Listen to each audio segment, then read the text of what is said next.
ವ್ಯಾಖ್ಯಾಮುದ್ರಾಂ ಕರಸರಸಿಜೈಃ ಪುಸ್ತಕಂ ಶಂಖಚಕ್ರೆ ಬಿಭ್ರದ್ಭಿನ್ನಸ್ಫಟಿಕರುಚಿರೆ ಪುಂಡರೀಕೆ ನಿಷಣ್ಣಃ ಅಮ್ಲಾನಶ್ರೀರಮೃತವಿಶದೈರಂಶಭಿಪ್ಲಾವಯನ್ ಮಾಮಾವಿರ್ಭೂಯಾತ್ ಅನಘಮಹಿಮಾ ಮಾನಸೇ ವಾಗಧೀಶಃ. ನಮಸ್ತೆ ಪ್ರಾಣೇಶ ಪ್ರಣತವಿಭವಾಯಾವನಿಮಗಾಹ ನಮಃ ಸ್ವಾಮಿನ್ ರಾಮಪ್ರಿಯತಮನಮನ್ ಗುರುಗುಣ. ನಮಸ್ತುಭ್ಯಂ ಭೀಮಪ್ರಬಲತಮಕೃಷ್ಣೇಷ್ಟ ಭಗವನ್ ನಮಃ ಶ್ರೀಮನ್ಮಧ್ವಪ್ರದಿಶ ಸುದರ್ಶನ್ನೋ ಜಯ ಜಯ ಶ್ರೀ ಗುರುಭ್ಯೋ ನಮಃ. ನಾರಾಯಣಂ ಸುರಗುರುಂ ಜಗದೇಕನಾಥಂ ಭಕ್ತಪ್ರಿಯಂ ಸಕಲಲೋಕನಮಸ್ಕೃತಂಚ ತ್ರೈಗುಣ್ಯವರ್ಜಿತಮಜಂ ವಿಭುಮಾದ್ಯಮೀಶಂ ವಂದೇ ಭವಗ್ನಂ ಅಮರಾಸುರಸಿದ್ಧವಂದ್ಯಂ ನಾರಾಯಣಂ ನಮಸ್ಕೃತ್ಯ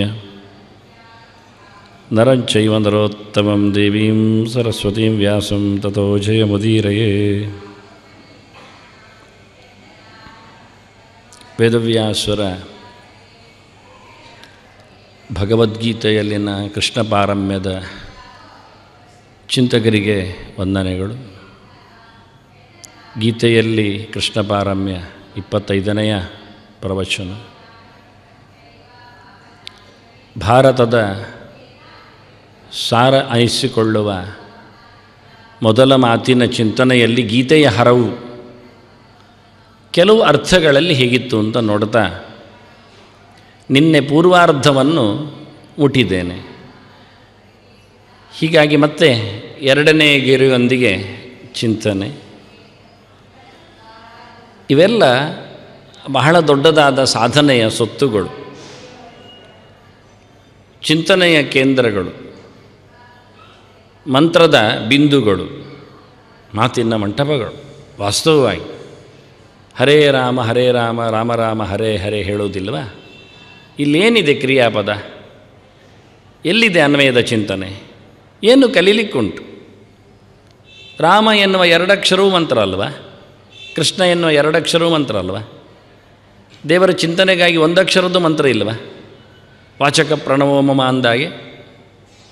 ಹಾಗಾಗಿ ಶಬ್ದಗಳು ನೋಡಿ, ಹರೇ ಕೃಷ್ಣ ಇದ್ದಾಗ ಯೋಚನೆ ಮಾಡಿದರೆ ಈಗಾಗಲೇ ಇನ್ನು ಮುಂದಕ್ಕೆ ಒಂದು ದೊಡ್ಡ ಒಂದನೇ ತಿಂಗಳಲ್ಲಿ ಒಂದೆರಡು ತಿಂಗಳಲ್ಲಿ ಒಂದಲ್ಲ 2 ತಿಂಗಳಲ್ಲಿ ದೊಡ್ಡ ಮಟ್ಟಿನ ಒಂದು 10-25 ಕುಂಡಗಳಲ್ಲಿನ 16 ರೂಪಗಳ ಹೋಮಗಳು ನಡೀತಾವೆ. ಅದಕ್ಕೆ ಮಂತ್ರಗಳು ಬೇಕು ಅಂತ ಇತ್ತು. ಆಗ ನಾನು ಹೇಳಿದೆ, ಆಚಾರ್ಯರ ನೆಲದಲ್ಲಿ ಆಗುವುದರಿಂದ ಆಚಾರ ಕೊಟ್ಟ ಮಂತ್ರಗಳು ಉಂಟು ಅಂತ. ಹುಡುಕಬೇಕಾಗತ್ತೆ, ಕೆಲವರಿಗೆ ಕಷ್ಟಪಡಬೇಕಾಗತ್ತೆ. ಎಷ್ಟು ಚಂದವಾಗಿ ಹೇಳಿದ್ದಾರೆ ಅಂದರೆ, ನಾನು ನಿನ್ನೆ ಒಂದು ಮಂತ್ರ ಎತ್ತಿದ್ದೆ. ಆಚಾರ್ಯರು ಸ್ವಯಂ ತನ್ನನ್ನು ಹೇಳಿದ ಕೃಷ್ಣನ ಉಪಾಸನೆಯ ಮಂತ್ರ ಅಂತ. ದೇವಕಿ ನಂದನ ಸುಂದರ ರೂಪ ರುಕ್ಮಿಣಿ ವಲ್ಲಭ ಪಾಂಡವ ಬಂಧು ಅಂತ. ತುಂಬ ಖುಷಿಯಾಗಿದೆ ಅದು. ತಾನಲ್ಲಿದ್ದೇನೆ ಅಂತ ಆಚಾರ್ಯರು ತೋರಿಸಿಕೊಟ್ರು. ಯಾಕೆಂದರೆ ಒಬ್ಬ ವ್ಯಕ್ತಿಗೆ ಅತ್ಯಂತ ಹತ್ತಿರದ ಬಂಧು ಯಾರು ಕೇಳಿದರೆ, ಬಂಧು ಶಬ್ದಕ್ಕೆ ಅರ್ಥ ಗೊತ್ತಿದ್ದರೆ ಗೊತ್ತಾಗ್ತಿತ್ತು. ನಿಮ್ಮ ಬಂಧುಗಳು ಯಾರ್ರೀ? ಹತ್ತಿರದ್ದು. ಪ್ರತಿಯೊಬ್ಬರಿಗೆ ಹೇಳೋದು ಅವರವರ ಹತ್ರ. ಬದುಕಿ ಉಳಿದವರನ್ನು, ಹೋದವರನ್ನು ಹೇಳಿಸಿ ಏನು ಪ್ರಯೋಜನ ಇಲ್ಲ. ಬಂಧುಗಳು ಬಾ ಅಂದರೆ ಕಾಮನೆ ಅಂತ ಧಾತು. ಬಾ ಅಂದರೆ ಇಷ್ಟ ಅಂತ ಅರ್ಥ, ಪ್ರೀತಿ ಅಂತ ಅರ್ಥ, ಬಯಕೆ ಅಂತ ಅರ್ಥ. ಬಾ ಅಂದರೆ ಬಯಕೆ, ಅಬ್ರಿವೇಷನ್ ಬಯಕೆ, ಬಾ. ಅದನ್ನು ತಂದುಕೊಡುವವರು ಅಂತ. ಧತ್ತೆ, ದಾನೆ ದತ್ತೆ ಏನು ಅರ್ಥಗಳು ಆಗ್ತದೆ. ಕೊಡುವುದು ಅಂತ. ನಿಮ್ಮ ಇಷ್ಟವನ್ನು ಯಾರು ಈಡೇರಿಸಿಕೊಡ್ತಾರೆ ಅವರು ಬಂತು. ಈಗ ನೀವು ಕೆಲವರಿಗೆಲ್ಲ ಬೈಲಿಕ್ಕೆ ಶುರು ಮಾಡ್ತೀರಿ, ನಮ್ಮ ಇಷ್ಟ ಕೊಡಲಿಲ್ಲ ಅವರು ಅಂತೇಳಿ, ಹತ್ತಿರದಲ್ಲಿದ್ದವರನ್ನು ಅಥವಾ ಬೇಕಾದವರನ್ನು. ನಮ್ಮ ಇಷ್ಟವನ್ನು, ಇಷ್ಟ ಒಳ್ಳೆದಿರಬೇಕು ಮತ್ತು ಕೆಟ್ಟದ್ದಲ್ಲ, ಬಯಕೆಯನ್ನು ಪೂರ್ತಿಗೊಳಿಸುವವನು ಬಂತು. ಈ ಅರ್ಥ ಮಾಡಿಕೊಂಡ್ರೆ ಹೆಣ್ಣಿಗೆ ಗಂಡನೇ ಬಂಧು ಆಗ್ತಾನೆ, ಮತ್ತು ಹೆತ್ತವರಿಗೆ ಮಕ್ಕಳೇ ಬಂಧು ಆಗ್ತಾರೆ. ಹೀಗೆ ಮುಂದುವರಿತಾ ಹೋಗ್ತದೆ. ಬಂಧುರಾತ್ಮಾತ್ಮನಸ್ತಸ್ಯ. ಕೃಷ್ಣನಲ್ಲಿ ಮಾತಾಡಿದ ಕೃಷ್ಣ ಹೇಳ್ತಾನೆ, ನಿನಗೆ ನೀನೇ ಬಂಧು ಮಾರಾಯ ಅಂತಾನೆ. ಚೆನ್ನಾಗಿ ನಿನ್ನನ್ನು ನೀನು ದುಡಿಸಿಕೊಂಡ್ರೆ ನಿನ್ನ ಮನಸ್ಸೇ ನಿನಗೆ ಬಂಧು ಅಂತಾನೆ. ಹೊರಗಿನಿಂದ ನೋಡಿಕೊಂಡ್ರೆ ಮಗನಷ್ಟು ಹತ್ತಿರದ ಬಂಧು ಇನ್ನೊಂದಿಲ್ಲ. ಆದ್ದರಿಂದ ಭಗವಂತನಿಗೆ ಮೊದಲ ಬಂಧು ಯಾರು? ಚತುರ್ಮುಖ. ಚತುರ್ಮುಖನಿಗೆ ಮೊದಲು ಬಂದು ಅವನೇ ಅಪ್ಪ, ಮತ್ತಾರು?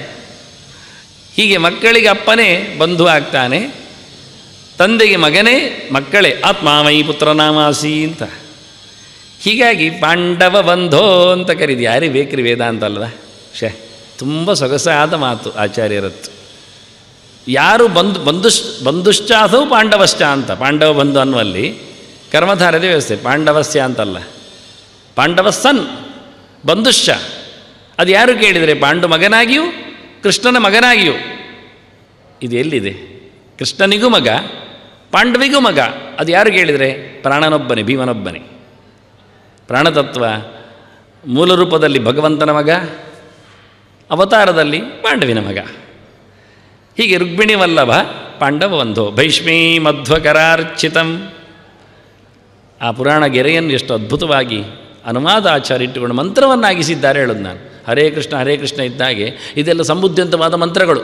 ದೇವಕಿ ನಂದನ ಸುಂದರ ರೂಪ, ರುಕ್ಮಿಣಿ ವಲ್ಲಭ ಪಾಂಡವ ಬಂಧು, ಮುಗಿಯಿತು, ಮಂತ್ರ ಆಯಿತು. ಹರೇ ರಾಮ ಇದ್ದಾಗೆ. ಇಲ್ಲಿ 3 ಮಂತ್ರ ಕೊಟ್ಟಿದ್ದಾರೆ, ಮತ್ತೆ ನೋಡುವ ನಾವು.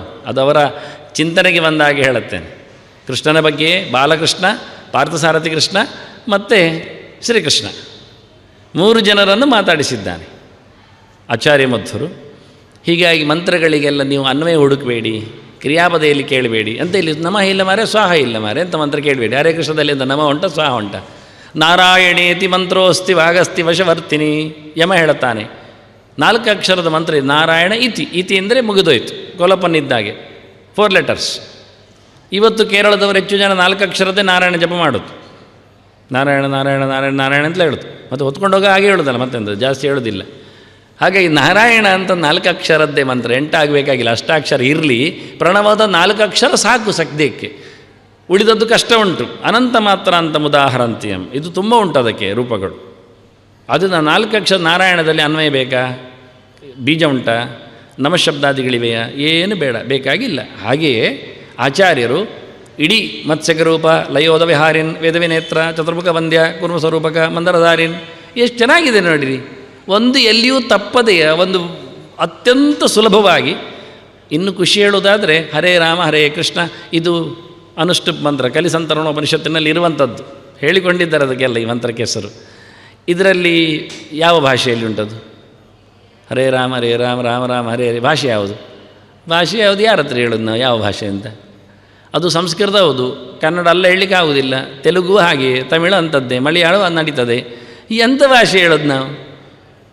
ಭಾಷಾತೀತವಾದ ಒಂದು ಮಂತ್ರವನ್ನು ಉಲ್ಲೇಖ ಮಾಡೋದಾದರೆ ಇಂಥ ಕಥೆ. ಅದಕ್ಕೆ ಆಚಾರದ ಕೊಟ್ಟದ್ದು ಅಂಥದ್ದೆಲ್ಲ. ಹರೇ ರಾಮ ಹರೇ ಕೃಷ್ಣ ಮಂತ್ರಗಳಿಗೆಲ್ಲ ಹತ್ತಿರ ಬರತಕ್ಕಂಥ ದೇವರ ಉಪಾಸನೆಯ ಯಾವ ಅವತಾರ ಉಪಾಸನೆ ಮಂತ್ರಗಳು ಹೇಳಿದರೆ ನನಗೆ ಇದೆಲ್ಲ ತುಂಬ ಖುಷಿಯಾಗೋದು. ಈ ಮಾತುಗಳು ಎಲ್ಲಿ ನಾವು ಯಾವಾಗ ಅದಕ್ಕೆ ಎತ್ತಿಕೊಳ್ಳುತ್ತೇವೆ ಮೆತ್ತಿಕೊಳ್ಳುತ್ತೇವೆ ನನಗೆ ಅರ್ಥ ಆಗೋದಿಲ್ಲ. ಕಂಡಲ್ಲೆಲ್ಲದು ಕಾಣಬೇಕು, ಹೇಳುವವರಿಗೆಲ್ಲ ಕೇಳಬೇಕು. ಹಾಗಿದ್ದಾಗ ಅದರ ಅಪ್ಲಿಕೇಶನ್ಸ್, ಒಂದು ದೃಷ್ಟಿಯಿಂದ ಯೂಸೇಜ್, ಅದರ ಒಂದು ಜೀವಂತ ಪ್ರಾತ್ಯಕ್ಷಿಕೆ ಆಗುವ ಸಾಧ್ಯತೆ ಇದೆ. ಈ ಮೂರ್ತಿಗಳ ಜೊತೆಯಲ್ಲಿ ಮಾತುಗಳು ಹೊರಗೆ ಬಂದಾಗ ಎಷ್ಟು ಅದ್ಭುತವಾಗಿ ನಮ್ಮನ್ನು ಮಾತಾಡಿಸುವುದಿಲ್ಲ. ಹಾಗಾಗಿ ನಾರಾಯಣಂ ಸುರಗುರುಂ ಇದೆಲ್ಲ ಮಂತ್ರ ವ್ಯಾಸರ ಮೊದಲ ಸಂಪುಟದಿಂದ ಹೊರಗೆ ಬಂದಿರತಕ್ಕ ತುಟಿ ಸಂಪುಟದಿಂದ ಹೊರಗೆ ಬಂದಿರತಕ್ಕಂಥ ಈ ಗತ್ತಿನ ಶಬ್ದಗಳು ಎಲ್ಲ ತುಂಬ ಮಾರ್ಮಿಕವಾಗಿ ನಮ್ಮನ್ನು ಮಾತಾಡಿಸ್ತವೆ. ಒಂದು ದೃಷ್ಟಿಯಿಂದ ಸರ್ವಾಂಗ ಥೆರಪಿ, ಚಿಕಿತ್ಸೆ. ಮತ್ತು ಎಲ್ಲ ಜನ್ಮಗಳಿಗೂ ಇದ್ದಾಗೆ ಒಂದು ಸರ್ತಿ ಇವತ್ತು ಟ್ರೈನ್ ಮಾಡಿ ಇಟ್ಕೊಂಡ್ಬಿಟ್ರೆ ಉಂಟಲ್ಲ, ಅದು ಕ್ಯಾಪ್ಸೂಲ್ ನುಂಗಿದ ಹಾಗೆ ಎಲ್ಲ ಜನ್ಮಗಳಿಗೂ ಅನ್ವಯ ಆಗ್ತದೆ ರೀ. ನಮ್ಮ ರಕ್ತ ಇರುವಷ್ಟು ಹೊತ್ತು ಅಂತಲ್ಲ, ನಮ್ಮ ಮನಸ್ಸು ಇರುವಷ್ಟು ಹೊತ್ತಿಗೆ, ವಾಸನೆಗಳು ಸಂಸ್ಕಾರಗಳು ಇರುವಷ್ಟು ಹೊತ್ತಿಗೆ. ಹೀಗಾಗಿ ತ್ರೈಗುಣ್ಯವರ್ಜಿತಂ ತುಂಬ ಕಷ್ಟವಾದದ್ದು. 3 ಗುಣ ಇಲ್ಲದವ 6 ಗುಣದ ದೇವರು ಮಾತ್ರ. ಮತ್ತು ಚಿಂತನೆ ಮಾಡುವ ಭಗವಾನುವಾಚ ಬಂದಾಗ ಹೇಳುತ್ತೇನೆ, ಅಲ್ಲಿಗೆವರೆಗೆ ಇಟ್ಕೊಳ್ಳುತ್ತೇನೆ. ಆದರೆ ಈ 3 ಗುಣ ನಮ್ಮಲ್ಲಿ ಇರಬಾರ್ದಲ್ಲ. ನಿಸ್ತ್ರೈಗುಣ್ಯೋ ಭವಾರ್ಜುನ ಅಂತಾನೆ ಕೃಷ್ಣ. ಗುಣಾತೀತ ಸ್ವರೂಪ ಇದು ಮನುಷ್ಯನಾಗಲಿಕ್ಕೆ ಉಂಟು, ಅಂದರೆ ಪ್ರಕೃತಿಯನ್ನು ದಾಟಿ ಹೋಗಲಿಕ್ಕೆ ಉಂಟು. ಇದನ್ನೇ ಹೇಳಿದ್ದು ಮೋಕ್ಷ ಅಂದರೆ ಹಾಗೆಯೇ ನಿನ್ನ ಪ್ರಾಕೃತ ಕವಚಗಳನ್ನೆಲ್ಲ ನೀನು ಹರಿದುಕೊಂಡು ಕಳಚಿಕೊಂಡು ಬರಲಿಕ್ಕೆ ಉಂಟು ಅಂತ. ಇದನ್ನು ಕೃಷ್ಣ ಹೇಗೆ ಹೇಳುತ್ತಾನೆ? ಗುಣಾನೇತಾನ್ ಅತಿಕ್ರಮ್ಯ ದೇಹಿ ದೇಹ ಸಮುದ್ಭವಾನ್ ಜನ್ಮಮೃತ್ಯು ಜರಾ ದುಃಖೈ ವಿಮುಕ್ತ ಅಮೃತಮಶ್ನುತೆ. ಸುಮಾರಾಗಿ ಶ್ಲೋಕಗಳನ್ನು ಯಾರು ಎತ್ತುಕೊಳ್ಳುವುದಿಲ್ಲ. ಅಭ್ಯಾಸ ಇದ್ದವರಿಗೆ ಬಾಯ್ಪಟ್ಟೆಯನ್ನು ಬರುವುದಿಲ್ಲ. ನೋಡಿ ಹಾಗೆ ಅದಕ್ಕೆ ನಾನು ಅದನ್ನು ಎತ್ತಿಕೊಂಡೆ ಇಲ್ಲಿ. ಅದಕ್ಕೋಸ್ಕರ ತುಂಬ ಇದೆ ಗುಣಗಳ ಬಗ್ಗೆ. ಗುಣತ್ರೈ ವಿಭಾಗೋ ನಾಮ ಅಂತ ಹೇಳಿಕೊಂಡು ಭಾಳ ಚೆಂದಾಗಿ ನಾಮ ಹಾಕಿಬಿಡ್ತಾರೆ ಕೆಲವೊಮ್ಮೆ, ಅಂದರೆ ಹೆಸರು ಹಾಕಿಬಿಡ್ತಾರೆ ನಾಮ ಅಂದರೆ. ನಾವು ಹೇಗಿದ್ದೇವೆ ಹೇಳಲಿಕ್ಕೆ 3 ಗುಣಗಳು, ಸತ್ವ ರಜಸ್ಸು ತಮಸ್ಸು, ಎಲ್ಲರಿಗೂ ಗೊತ್ತುಂಟು. ಏನಾಗುತ್ತೆ ಸತ್ವದಿಂದ ಕೇಳಿದರೆ, ಒಟ್ಟಾರೆ ಒಂದು ಮೂಟೆ ಹೇಳ್ತೇನೆ. ಸತ್ವಾತ್ ಸಂಜಾಯತೆ ಜ್ಞಾನಂ. ಯಾರಿಗಾದರೂ ಸತ್ವಗುಣವನ್ನು ಮೆರೆಯಿಸಬೇಕು, ಅಳವಡಿಸಿಕೊಳ್ಳಬೇಕು, ಉಳಿಸಿಕೊಳ್ಳಬೇಕು ಅನ್ನೋ ಇರಾದೆ ಇದ್ದರೆ ಅವರು ತಮ್ಮಲ್ಲಿ ಏನನ್ನು ಹಾಕಿಕೊಳ್ಳಬೇಕು ಕೇಳಿದರೆ ಅದಕ್ಕೆ ಅನುಗುಣವಾಗಿ ಜ್ಞಾನವನ್ನು ಬೆಳೆಸಿಕೊಳ್ಳಬೇಕು, ಬಿತ್ತಬೇಕು. ಜ್ಞಾನದ ಬೀಜ ಬಿತ್ತಿಲ್ಲದಿದ್ದರೆ ಅವನು ಸಾತ್ವಿಕ ಆಗುವುದಿಲ್ಲ, ಅವನಲ್ಲಿ ಸತ್ವಗುಣ ಪ್ರಚುರ ಆಗುವುದಿಲ್ಲ, ಮೆರೆಯುವುದಿಲ್ಲ, ಬೆಳಕಿಗೆ ಬರುವುದಿಲ್ಲ. ಕೆಟ್ಟ ಗುಣಗಳು ಚೂರಿದ್ದರೂ ಬೇಗನೆ ಸ್ಪ್ರೆಡ್ ಆಗ್ತಾವೆ, ನಮ್ಮನ್ನು ನುಂಗಿ ಹಾಕ್ತಾವೆ. ಕ್ರಮವೇ ಹಾಗೆ. ಪಾಯ್ಸನ್ ಒಂದು ಚೂರು ರಕ್ತಕ್ಕೆ ಬಂದರೆ ಎಷ್ಟು ಪಕ್ಕ ಫಂಕ್ಷನ್ ಆಗಿ ಹೋಗ್ತದೆ ನೋಡಿ, ಅದು ಉಳಿದ ಕಡೆಯಲ್ಲಿ ಸಪ್ಲೈ ಆಗ್ತದೆ, ಸರ್ಕ್ಯುಲರ್ ಆಗ್ತದೆ. ಅದೇ ನೀವು ಒಂದು ಚೂರು ಅಮೃತವನ್ನು ಅಥವಾ ಅಮೃತ ಬಳ್ಳಿ ಕಷಾಯವನ್ನು ಕುಡೀರಿ, ಜ್ವರ ಹೋಗಬೇಕಾದ್ರೆ 1 ವಾರ ತಗೊಳ್ತದೆ, ವಿಷ ಹೋಗಲಿಕ್ಕೆ 1 ಕ್ಷಣ ಸಾಕಾಗ್ತದೆ ನೋಡಿ. ಕಚ್ಚಿದ ವಿಷ 1 ಡ್ರಾಪು ನೆತ್ತರೊಳಗೆ ಹೋಗಿ ಹಾರ್ಟಿನಲ್ಲಿ ಪಂಪ್ ಮಾಡುವಾಗ ಅದು ಬ್ಲಾಕ್ ಆಗಿ ಮತ್ತೆ ಪಡ್ಚಾವ ಎಲ್ಲ ಕಡೆಯಲ್ಲಿ ಪಾಯ್ಸನ್ ಆಗಿ ಹೋಗ್ತದೆ. ಅದೇ ಅಮೃತ ಬಳ್ಳಿ ಕಷಾಯ ಎಷ್ಟು ಸ್ಟ್ರಾಂಗ್ ಮಾಡಿಬೇಕಾದ್ರೆ ತಗೊಳ್ಳಿ, ದಿನಕ್ಕೆ 3 ಸರ್ತಿ ಕುಡಿಬೇಕಂತಾರೆ, ಮತ್ತು 1 ವಾರ ತಗೊಳ್ಳಿ ಅಂತಾರೆ. ಎಷ್ಟು ಕಷ್ಟ ಆಗ್ತದೆ ನೋಡಿ ಸರಿ ಮಾಡಬೇಕಾದ್ರೆ. ಹಾಗೆ ಸತ್ವ ಬಹಳ ಕಷ್ಟ ಬೆಳೆಯುವುದು ಒಳಗಿಂದ. ತಮಸ್ಸು ಕೂಡಲೇ ಬೆಳೀತದೆ, ಕಂಡ್ರೂ ಆಗ್ತದೆ, ಕೇಳಿದ್ರೂ ಆಗ್ತದೆ, ಯಾರಾದರೂ ಕೆಲವೊಮ್ಮೆ ಮುಟ್ಟಿದ್ರೂ ಆಗ್ತದೆ. ತಾಮಸ್ಸರು ನೋಡಿ, ಸಾತ್ವಿಕರು ಮುಟ್ಟುವುದಿಟ್ಟು ಅಪ್ಪಿಕೊಂಡ್ರೂ ಏನಾಗುವುದಿಲ್ಲ. ಮಡಿಯವ ಇನ್ನೊಬ್ಬರನ್ನು ಅಪ್ಪಿಕೊಂಡ್ರೆ 10 ಸರ್ತಿ ಅವನು ಮಡಿ ಆಗ್ತಾನೆ ಇಲ್ಲ. ಅದೇ ಮೈಲಿಗೆ ಮಡಿಯವನನ್ನು ಚೂರು ಕೋಲಲ್ಲಿ ಮುಟ್ಟಿದ್ದು ಸಾಕಾಗ್ತದೆ ಮೈಲಿಗೆ ಆಗಲಿಕ್ಕೆ, ಎದ್ದೋಡಲಿಕ್ಕೆ. ಅಂದರೆ ಸಂಕ್ರಮಣ ಆಗ್ತದೆ ಗ್ಯಾರಂಟಿ ಆಗಿದೆ. ಅದನ್ನು ನಾನು ಉದಾಹರಣೆ ಕೊಟ್ಟದ್ದು. ಸಂಕ್ರಾಂತಿ ಎನ್ನುವುದು ಥಾಟ್ ವೇವ್ಸ್ಗಳಲ್ಲಿ ಉಂಟು, ಯೋಚನೆ ಮಾಡಿದರೂ ಆಗುತ್ತೆ ಇನ್ನೊಬ್ಬರನ್ನು ಮೈಲಿಗೆ ಮಾಡಲಿಕ್ಕೆ, ನೆರಳು ತಾಕಿದ್ರೂ ಸಾಕಾಗತ್ತೆ. ಆದ್ದರಿಂದ ಸತ್ವವನ್ನು ಬೆಳೆಸಬೇಕಾದರೆ ಮೊದಲು ನಾವು ಮಾಡಬೇಕಾದ್ದು ಆದಷ್ಟು ದೇವರ ಎಚ್ಚರವನ್ನು ಸಂಪಾದಿಸುವುದು, ಜ್ಞಾನ. ಅದಕ್ಕೆ ಸ್ವಲ್ಪ ಹೊತ್ತು ಕೊಡಬೇಕು. ಇಡೀ ದಿನದಲ್ಲಿ 24 ಗಂಟೆಯಲ್ಲಿ 1 ಗಂಟೆಯನ್ನಾದರೂ ಮಸ್ಟ್ ಆ್ಯಂಡ್ ಶುಡ್ ಅಂತ ಕಡ್ಡಾಯವಾಗಿ ನೀವು ಎಕ್ಸಸೈಸ್ ಮಾಡಿದಾಗೆ, ವಾಕಿಂಗ್ ಮಾಡಿದಾಗೆ, ಜ್ಞಾನ ಸಾಧನೆಗೆ ಅಂತ ಈಗ ಕೂತ್ರೆ, ಈಗ ಕೂತ್ರು ಸಾಕಾಗುತ್ತೆ. ರಿಟೈರ್ಡ್ ಆಗಿದೆ ಮಾರಿ, ಇನ್ನೆಂತ ಪರವಾಗಿಲ್ಲ, ಈಗ ಜಾಸ್ತಿ 2 ಗಂಟೆ ಕೊಡ್ಬೋದು ಅಂತ ಅರ್ಥ. ಆಗ ಹಾಗೆ ಕೊಟ್ಟರೆ ಖಂಡಿತವಾಗಿಯೂ ಸಾಯುವ ಮುಂಚೆ ಒಂದಿಷ್ಟು ದೊಡ್ಡ ಮೊತ್ತದ ಸತ್ವವನ್ನು ನಮ್ಮಲ್ಲಿ ಹೊತ್ಕೊಂಡು ಹೋಗ್ಲಿಕ್ಕೆ ಆಗತ್ತೆ. ರಜಸಃ ಲೋಭಯೇವಚ. ಹಾಗಾದರೆ ರಜೋಗುಣದ ಲಕ್ಷಣ ಏನು? ಅದನ್ನು ಪಡೀಲಿಕ್ಕೆ ಏನು ಬೇಕು ಅಂತ ಹೇಳೋದಿಲ್ಲ ನಾನು. ಅದರ ಲಕ್ಷಣ ಏನು ಕೇಳಿದರೆ ಲೋಭ ಅಷ್ಟೇ. ಲೋಭಿಯಾಗ್ತಾನಲ್ಲ ಕಂಡಬಟ್ಟೆ. ಅದು ಯಾಕೆ ಕೇಳಿದರೆ ಅವನಲ್ಲಿ ರಾಜಸ ಹೆಚ್ಚಾಗಿದೆ ಅಂತ ಅರ್ಥ, ಸ್ವಲ್ಪ ಜಾಸ್ತಿ ಆಗಿದೆ ಅಂತ ಅರ್ಥ. ಅದಕ್ಕೇನು ಮಾಡಲಿಕ್ಕೆ ಉಪಾಯ ಕೇಳಿದರೆ ಲೋಭವನ್ನು ತೆಗೆಯುವುದು ಹೇಗೆ? ಅದು ತ್ಯಾಗದಲ್ಲಿ ಅಷ್ಟೇ ಸಾಧ್ಯ. ಒಂದಿಷ್ಟು ದಾನ ಧರ್ಮ ಮಾಡು, ಬಿಚ್ಚಿಕೋ, ಹೊರಗೆ ಹಾಕು, ಇಲ್ಲ ಮಾಡಿಕೋ, ಕೈ ಸ್ವಲ್ಪ ಖಾಲಿ ಮಾಡು, ಹೊರೆ ಕಮ್ಮಿ ಮಾಡಿಕೋ, ಬ್ಯಾಲೆನ್ಸಲ್ಲಿ 0 ಕಮ್ಮಿ ಮಾಡು ಬಲದಿಂದ. ಆಗ ಲೋಭಿ ಹೋಗ್ತಾನೆ, ರಾಜಸ ಗುಣಗಳು ಸ್ವಲ್ಪ ಕಂಟ್ರೋಲಿಗೆ ಬರ್ತಾನೆ. ಇನ್ನು ತಮಸ್ಸಿನಲ್ಲಿ ಏನಾಗ್ತದೆ ಹೇಳಿದರೆ, ಪ್ರಮಾದ ಮೋಹೋ ಭವತಃ ತಮಸೋ ಜ್ಞಾನಮೇ ವಚ ಅಂತಾರೆ. ತಮಸ್ಸಿನಲ್ಲಿ ಇದೆಲ್ಲ ಒಂದೊಂದರಲ್ಲಿ ಆಗ್ತದೆ, ಇದರದ್ದು 3 ಉಂಟು.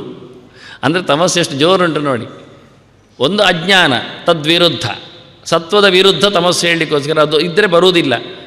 ತಮಸ್ಸಿದ್ರೇನು ಮಾರ್ಯಾರೆ, ಸ್ವಲ್ಪ ಸತ್ವ ಇರಲಿಕ್ಕೆ ಹೇಳಿದರೆ ಬರುವುದಿಲ್ಲ, ಡೆಡ್ ಅಗೇನ್ಸ್ಟ್ಗಳು ಅವುಗಳು. ವಿಷ ಇದ್ದಾಗ ಅಮೃತ ಕೆಲಸ ಮಾಡೋದಿಲ್ಲ, ಅಮೃತ ಇದ್ದಾಗಲೂ ವಿಷ ಕೆಲಸ ಮಾಡ್ತದೆ. ಗಮ್ಮತ್ತು ಕೇಳಿದರೆ ಹಾಗೆ, ನೀವು ಅಮೃತ ಅರಿಷ್ಟ ಕುಡಿತಾ ಇದ್ದರೂ ಸಹ ಒಂಚೂರು ಮತ್ತೊಮ್ಮೆ ಹಾವು ಕಚ್ಚಿದರೆ ಅಥವಾ ಏನಾದರೂ ಪಾಯ್ಸನಿಕ್ ನೀವು ತಿಂದರೆ ಮತ್ತೆ ಪುನಃ ನೀವು ಆಗ್ತೀರಿ, ಬೀಳ್ತೀರಿ, ಕೆಲಸ ಮಾಡೋದಿಲ್ಲ, ವರ್ಕೌಟ್ ಆಗೋದಿಲ್ಲ. ಅದನ್ನು ಬಹಳ ಕಷ್ಟ. ಸತ್ವ ಕಂಪ್ಲೀಟ್, ಅದರದ್ದು ವಿರುದ್ಧ ಧರ್ಮ ಅಜ್ಞಾನ, ಇಗ್ನಾರೆನ್ಸ್, ತಿಳಿಯದೇ ಇರುವುದು, ಎಂಥದ್ದು ಬೇಡ, ಗಮ್ಮತ್ತು ಮಾಡೋದು, ಇದು ಅಜ್ಞಾನ.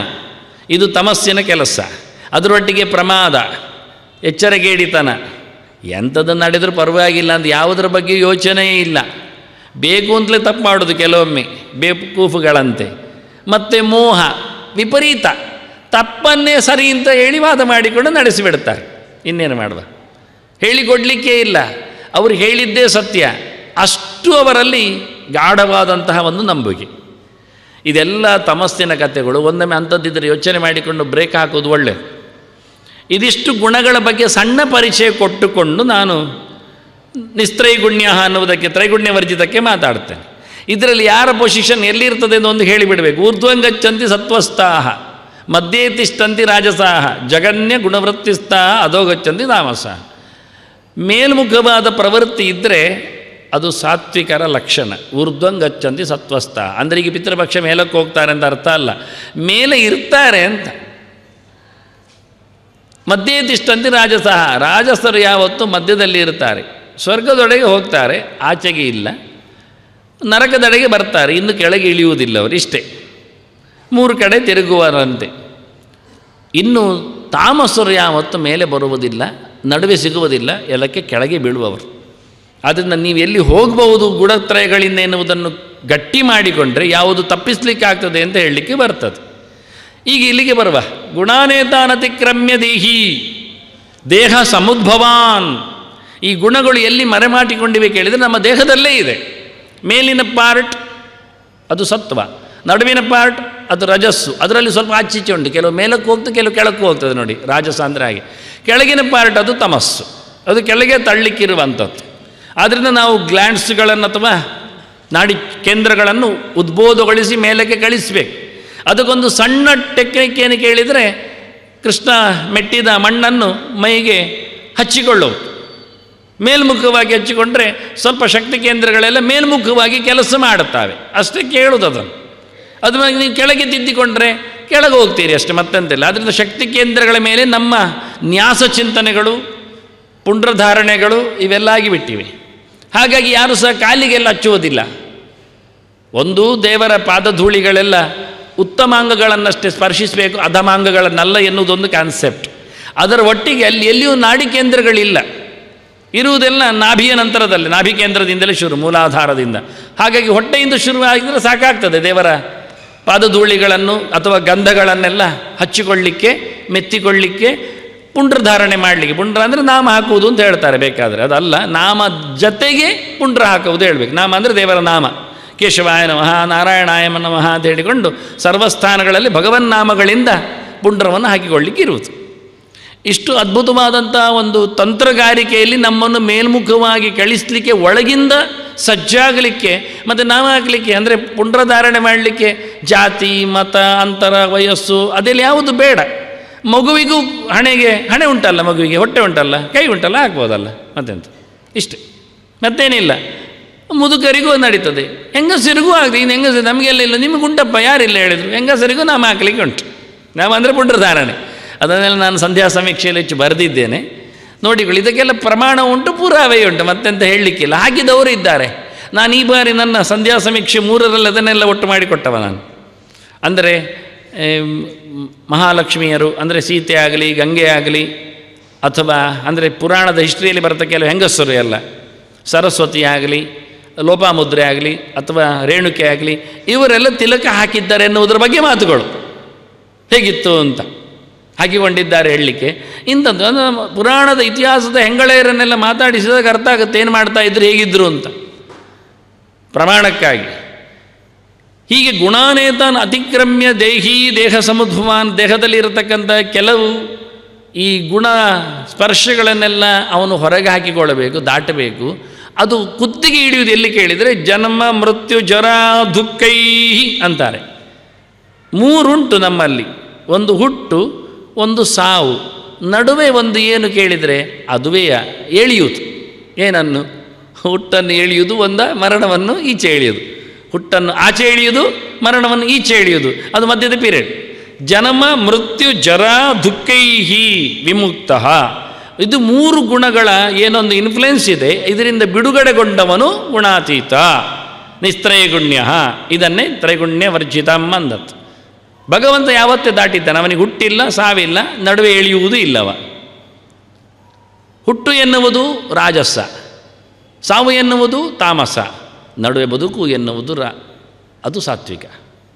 ವಾಸ್ತವವಾಗಿ ಹುಟ್ಟು ಎನ್ನುವುದು ರಾಜಸ, ಸಾವು ಎನ್ನುವುದು ತಾಮಸ, ಸೃಷ್ಟಿ ಎನ್ನುವುದು ಕೆಂಪು, ಕಪ್ಪು ಎನ್ನುವುದು ತಮಸ್ಸು, ಬಿಳಿ ಎನ್ನುವುದು ಬದುಕು. ಬದುಕು ಬಿಳಿಯಾಗಬೇಕು, ಕಪ್ಪಲ್ಲ. ಕಪ್ಪು ದುಡ್ಡು ಬೇಡ, ಕಪ್ಪು ಗುಣವೂ ಬೇಡ, ಕಪ್ಪು ಕಲೆಯೂ ಬೇಡ. ಇದು ಬಿಳಿ, ಇದು ವಾಸುದೇವ ನಡುವೆ ನಿಂತವ.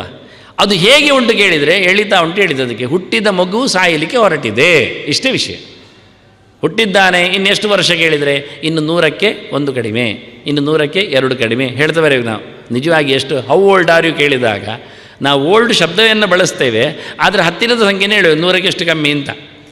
ಊನ ನಮ್ಮದೆಲ್ಲ ವೇದಗಣಿತದಲ್ಲೆಲ್ಲ ಊನ ದಶಾಂಶಗಳ ಕತೆ, ಊನ ದಶಂ ಪಂಚೋನಂ ದಶೋನಂ ಎಲ್ಲ ಹೇಳಲಿಕ್ಕೆ. ಆದ್ದರಿಂದ ಶತಕ್ಕೆ 100ಕ್ಕೆ ಎಷ್ಟು ಕಮ್ಮಿ ಅಂತ.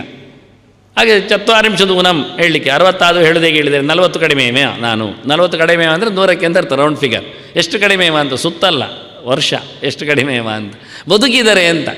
ಅವನಿಗೆ ಒಂದು ರೀತಿಯ ಆಶೆ ಹೌದು, 100 ವರ್ಷ ಬದುಕ್ತೇನೆ ಹೇಳಿಕೊಂಡು ಬರ್ತಾ ಇದ್ದಾನೆ, ದಿನ ಹೇಳಿದಾಗ ಆಗ್ತದೆ. ಇದು ಲೆಕ್ಕಾಚಾರ. ಜರ ಅಂತಾರೆ ಮಧ್ಯದಲ್ಲಿ. ಕೃಷ್ಣ ಅದನ್ನು ಒಪ್ಪಿದ ಕಥೆ ಹೇಗೆ ಅಂದರೆ ಜನ್ಮ ಮೃತ್ಯು ಜರ, ಜನ್ಮ ದುಃಖ ಮೃತ್ಯು ದುಃಖ ಜರ ದುಃಖೈಹಿ ಅಂತ. ನಾವು ರಾಜ ಅಲ್ಲ, ಕೃಷ್ಣ ಹೇಳೋದು ಜರ ಅಂತ. ವರ್ಣ ವಿಪರ್ಯ ಆಗಿದೆ. ನಾವು ಬದುಕುವುದು ಅಂದರೆ ರಾಜಮರ್ಜಿ ಅಂತ ತಿಳ್ಕೊಂಡಿದ್ದೇವೆ. ಕೃಷ್ಣ ಹೇಳ್ತಾನೆ ನಿಂದು ಜರಾಮರ್ಜಿ ಅಂತಾನೆ, ನಿನ್ನ ಮುದುಕನ ಪಾಡು ಅಂತ. ವೇದವ್ಯಾಸರ ಹತ್ರ ಕೇಳುವುದು, ಡಿಕ್ಷನರಿ ತೆಗೆದವರದ್ದು, ನಿಮ್ಮದು ಮುದುಕ ಎನ್ನುವುದಕ್ಕೆ ಏನುಂಟು ಶಬ್ದ ಅಂತ.